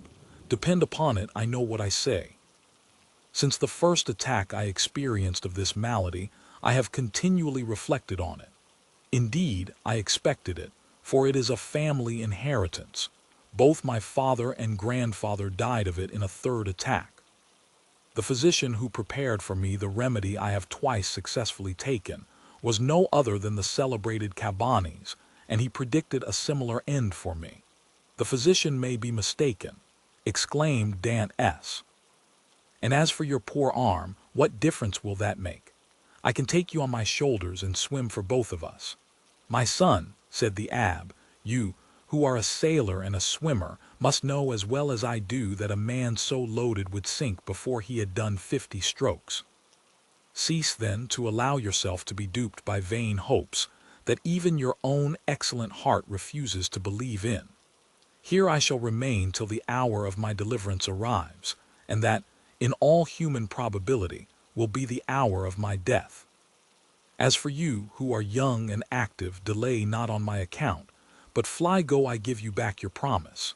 It is well, said Dantès, then I shall also remain. Then, rising and extending his hand with an air of solemnity over the old man's head, he slowly added, by the blood of Christ, I swear never to leave you while you live. Feria gazed fondly on his noble-minded, single-hearted, high-principled young friend, and read in his countenance ample confirmation of the sincerity of his devotion and the loyalty of his purpose.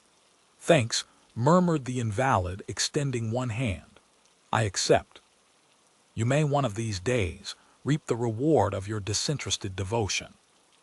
But as I cannot, and you will not, quit this place, it becomes necessary to fill up the excavation beneath the soldier's gallery. He might, by chance, hear the hollow sound of his footsteps and call the attention of his officer to the circumstance. That would bring about a discovery which would inevitably lead to our being separated. Go then and set about this work, in which, unhappily, I can offer you no assistance. Keep at it all night, if necessary, and do not return here tomorrow till after the jailer has visited me. I shall have something of the greatest importance to communicate to you. Dantès took the hand of the abbé in his, and affectionately pressed it. Feria smiled encouragingly on him, and the young man retired to his task, in the spirit of obedience and respect which he had sworn to show towards his aged friend. Chapter 18. When Dantès returned next morning to the chamber of his companion in captivity, he found Feria seated and looking composed. In the ray of light which entered by the narrow window of his cell, he held open in his left hand, of which alone, it will be recollected, he retained the use, a sheet of paper, which, from being constantly rolled into a small compass, had the form of a cylinder, and was not easily kept open. He did not speak, but showed the paper to Dantès. What is that? He inquired. Look at it, said the abbé with a smile. I have looked at it with all possible attention, said Dantès, and I only see a half-burnt paper, on which are traces of Gothic characters inscribed with a peculiar kind of ink. This paper, my friend, said Feria, I may now avow to you, since I have the proof of your fidelity, this paper is my treasure, of which, from this day forth, one half belongs to you. The sweat started forth on Dantès' brow. Until this day, and for how long a time? He had refrained from talking of the treasure, which had brought upon the abbé the accusation of madness. With his instinctive delicacy, Edmond had preferred avoiding any touch on this painful chord, and Feria had been equally silent.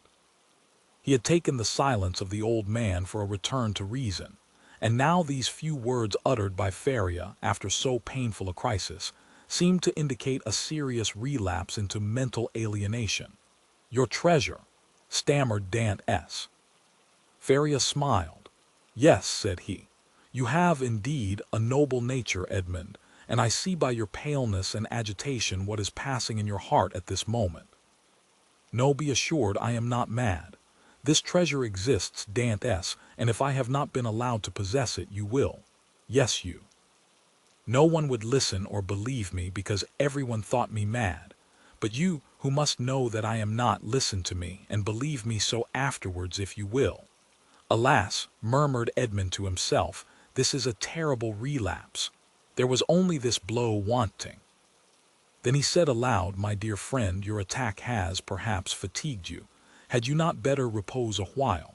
Tomorrow, if you will, I will hear your narrative, but today I wish to nurse you carefully. Besides," he said, "a treasure is not a thing we need hurry about. On the contrary, it is a matter of the utmost importance, Edmond," replied the old man. "Who knows if tomorrow or the next day after the third attack may not come on?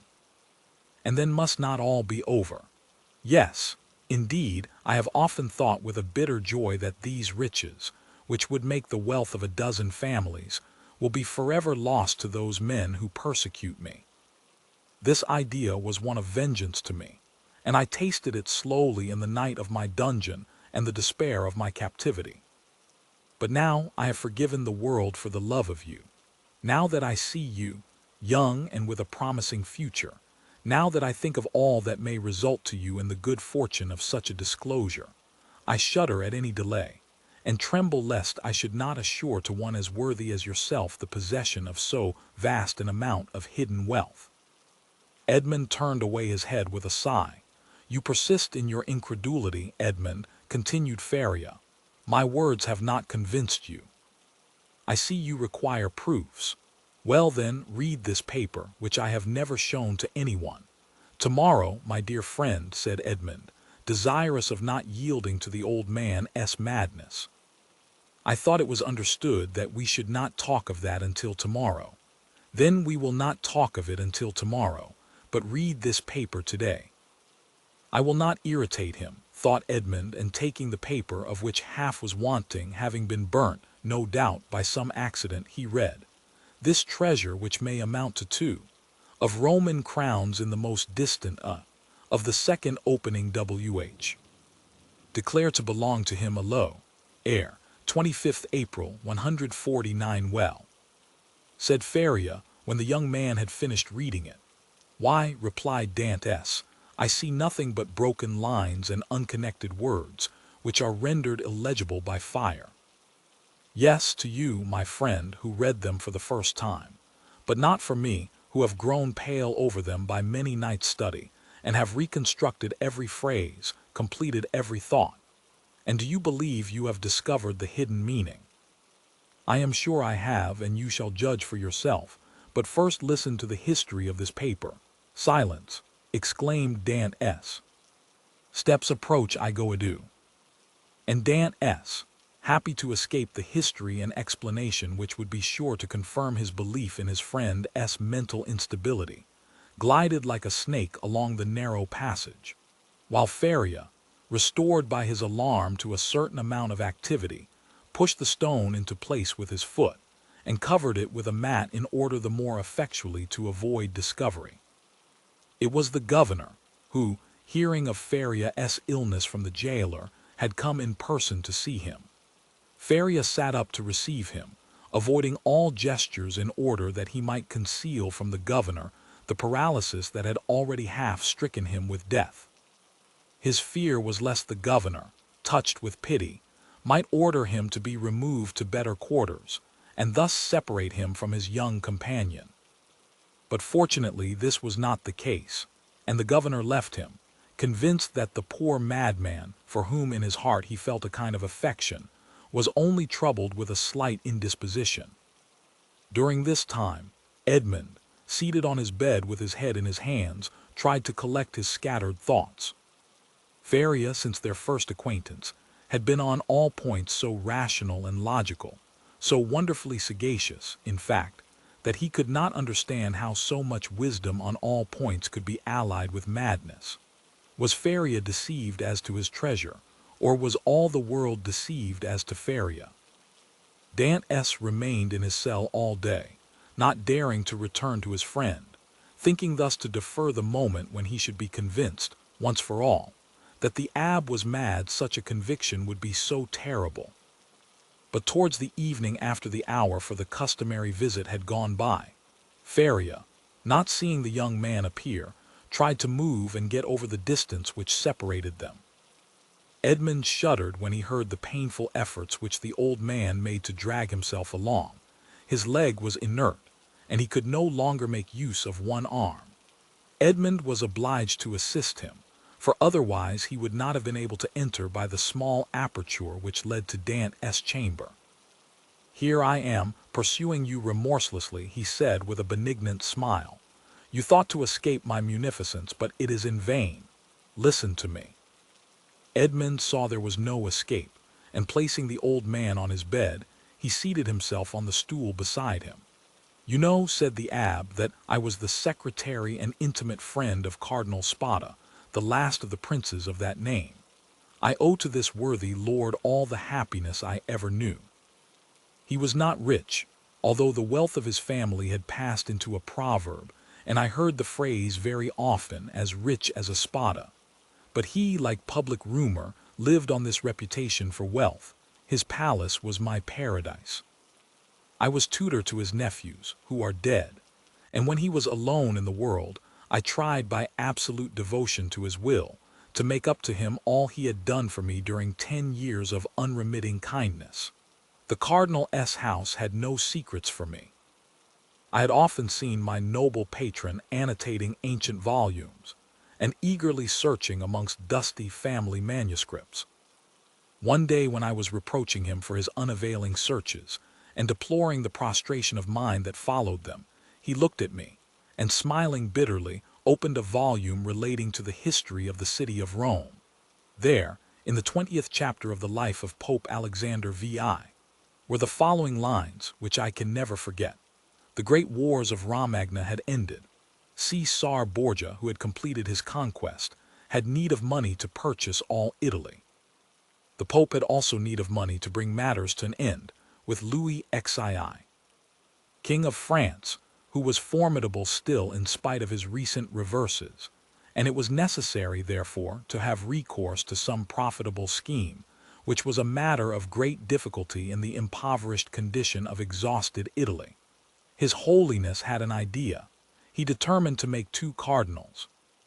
By choosing 2 of the greatest personages of Rome, especially rich men, this was the return the Holy Father looked for. In the first place, he could sell the great appointments and splendid offices which the cardinals already held, and then he had the 2 hats to sell besides. There was a third point in view, which will appear hereafter. The Pope and Caesar Borgia first found the 2 future cardinals. They were Giovanni Rospigliosi, who held 4 of the highest dignities of the Holy See, and Caesar Spada, one of the noblest and richest of the Roman nobility. Both felt the high honor of such a favor from the Pope. They were ambitious, and Caesar Borgia soon found purchasers for their appointments. The result was that Rospigliosi and Spada paid for being cardinals, and 8 other persons paid for the offices the cardinals held before their elevation, and thus 800,000 crowns entered into the coffers of the speculators. It is time now to proceed to the last part of the speculation. The Pope heaped attentions upon Rospigliosi and Spada, conferred upon them the insignia of the cardinalate, and induced them to arrange their affairs and take up their residence at Rome. Then the Pope and Caesar Borgia invited the 2 cardinals to dinner. This was a matter of dispute between the Holy Father and his son. Caesar thought they could make use of one of the means which he always had ready for his friends. That is to say, in the first place, the famous key which was given to certain persons with the request that they go and open a designated cupboard. This key was furnished with a small iron point, a negligence on the part of the locksmith. When this was pressed to effect the opening of the cupboard, of which the lock was difficult, the person was pricked by this small point and died next day. Then there was the ring with the lion's head, which Caesar wore when he wanted to greet his friends with a clasp of the hand. The lion bit the hand thus favored, and at the end of 24 hours the bite was mortal. Caesar proposed to his father that they should either ask the cardinals to open the cupboard or shake hands with them, but Alexandre replied, "Now as to the worthy cardinals Spada and Rospigliosi, let us ask both of them to dinner. Something tells me that we shall get that money back. Besides, you forget, Caesar, an indigestion declares itself immediately, while a prick or a bite occasions a delay of a day or two." Caesar gave way before such cogent reasoning, and the cardinals were consequently invited to dinner. The table was laid in a vineyard belonging to the Pope, near San Pierdarena, a charming retreat which the cardinals knew very well by report. Rospigliosi, quite set up with his new dignities, went with a good appetite and his most ingratiating manner. Spada, a prudent man and greatly attached to his only nephew, a young captain of the highest promise, took paper and pen, and made his will. He then sent word to his nephew to wait for him near the vineyard, but it appeared the servant did not find him. Spada knew what these invitations meant. Since Christianity, so eminently civilizing, had made progress in Rome, it was no longer a centurion who came from the tyrant with a message, "Caesar wills that you die." But it was a legate latter who came with a smile on his lips to say from the Pope, "His Holiness requests you to dine with him." Spada set out about 2 o'clock to San Pierdarena. The Pope awaited him. The first sight that attracted the eyes of Spada was that of his nephew, in full costume, and Caesar Borgia paying him most marked attentions. Spada turned pale, as Caesar looked at him with an ironical air, which proved that he had anticipated all, and that the snare was well spread. They began dinner, and Spada was only able to inquire of his nephew if he had received his message. The nephew replied no, perfectly comprehending the meaning of the question. It was too late, for he had already drunk a glass of excellent wine, placed for him expressly by the Pope's butler. Spada at the same moment saw another bottle approach him, which he was pressed to taste. An hour afterwards a physician declared they were both poisoned through eating mushrooms. Spada died on the threshold of the vineyard. The nephew expired at his own door, making signs which his wife could not comprehend. Then Caesar and the Pope hastened to lay hands on the heritage, under pretense of seeking for the papers of the dead man. But the inheritance consisted in this only, a scrap of paper on which Spada had written, "I bequeath to my beloved nephew my coffers, my books, and, amongst others, my breviary with the gold corners, which I beg he will preserve in remembrance of his affectionate uncle." The heirs sought everywhere, admired the breviary, laid hands on the furniture, and were greatly astonished that Spada, the rich man, was really the most miserable of uncle's no treasures unless they were those of science, contained in the library and laboratories. That was all. Caesar and his father searched, examined, scrutinized, but found nothing, or at least very little, not exceeding a few thousand crowns in plate and about the same in ready money. But the nephew had time to say to his wife before he expired, "Look well among my uncle's papers. There is a will." They sought even more thoroughly than the august heirs had done, but it was fruitless. There were 2 palaces and a vineyard behind the Palatine Hill, but in these days landed property had not much value, and the 2 palaces and the vineyard remained to the family since they were beneath the rapacity of the Pope and his son. Months and years rolled on. Alexandre died poisoned, you know by what mistake. Caesar, poisoned at the same time, escaped by shedding his skin like a snake, but the new skin was spotted by the poison till it looked like a tiger's. Then, compelled to quit Rome, he went and got himself obscurely killed in a night skirmish, scarcely noticed in history. After the Pope's death and his son's exile, it was supposed that the Spada family would resume the splendid position they had held before the Cardinal's time, but this was not the case. The Spadas remained in doubtful ease, A mystery hung over this dark affair, and the public rumor was that Caesar, a better politician than his father, had carried off from the Pope the fortune of the two cardinals. I say the two because Cardinal Rospigliosi, who had not taken any precaution, was completely despoiled. Up to this point, said Feria, interrupting the thread of his narrative, this seems to you very meaningless, no doubt, eh? Oh, my friend, cried Dantès, on the contrary, it seems as if I were reading a most interesting narrative. Go on, I beg of you. I will. The family began to get accustomed to their obscurity. Years rolled on, and amongst the descendants some were soldiers, others diplomatists, some churchmen, some bankers, some grew rich, and some were ruined. I come now to the last of the family, whose secretary I was, the Count of Spada.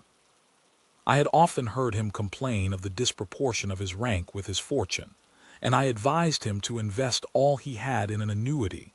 He did so, and thus doubled his income. The celebrated breviary remained in the family and was in the Countess' possession.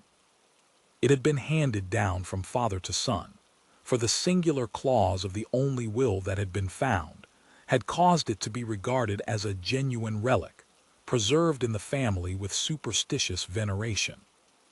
It was an illuminated book, with beautiful Gothic characters, and so weighty with gold, that a servant always carried it before the cardinal on days of great solemnity.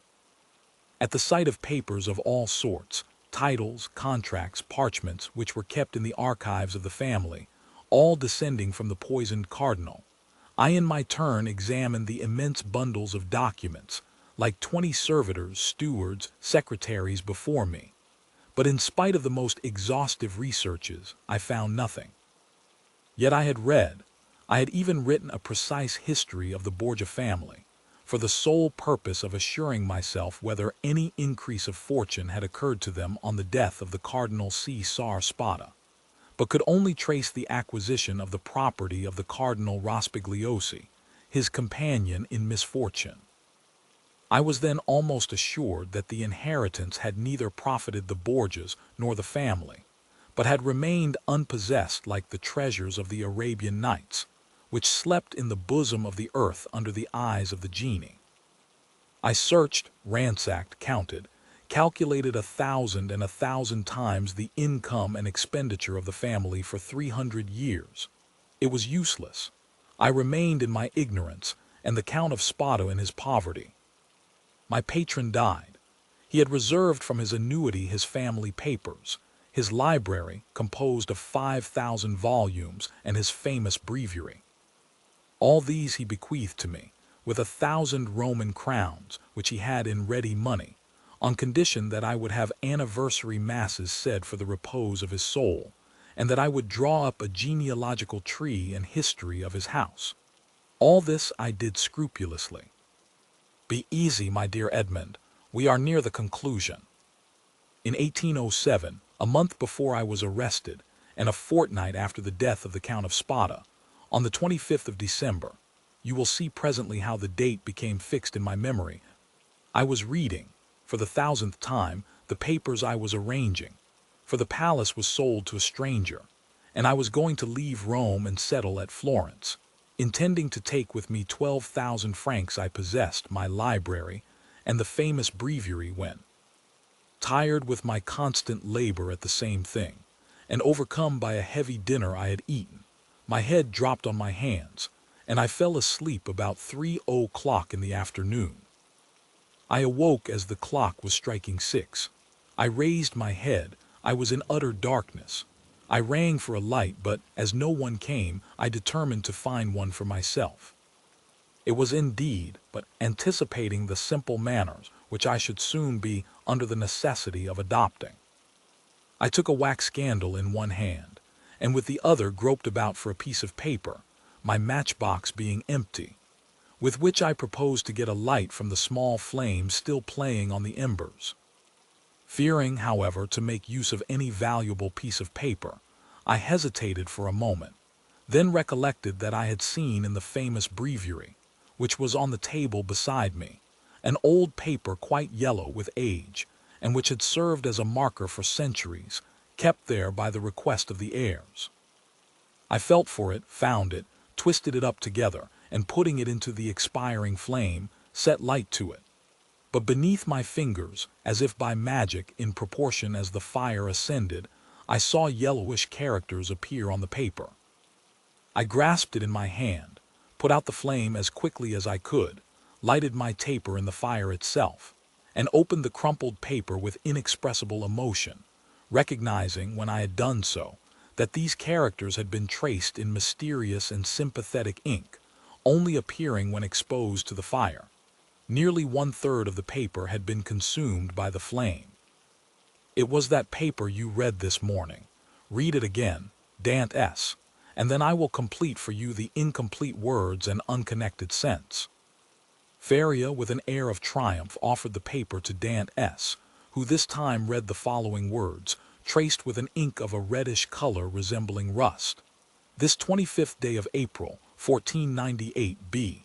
Alexander VI, and fearing that not, he may desire to become my heir and Ray and Bentivoglio, who were poisoned, my sole heir that I have boo, and has visited with me, that is, in Island of Monte Cristo, all I pass, jewels, diamonds, gems, that I alone, may amount to nearly 2 mil, will find on raising the 20th row, creek to the east in a right line, 2 open.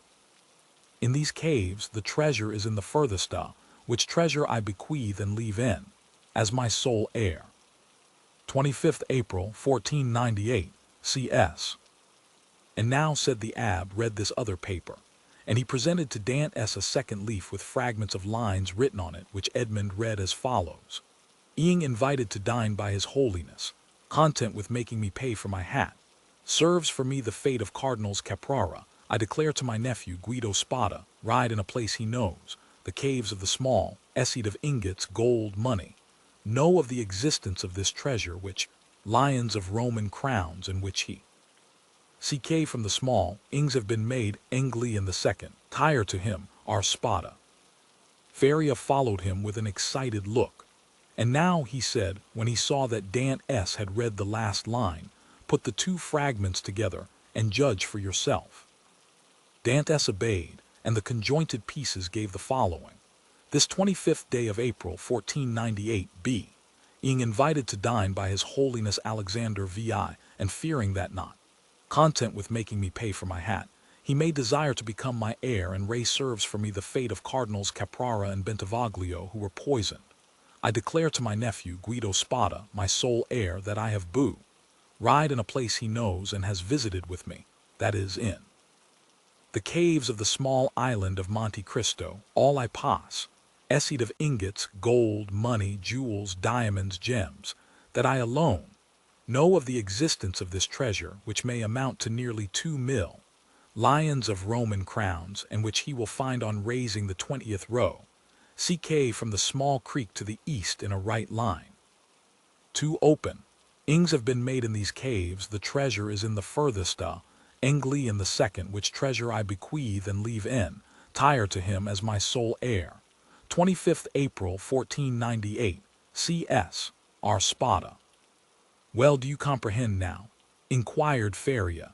It is the declaration of Cardinal Spada, and the will so long sought for, replied Edmond, still incredulous.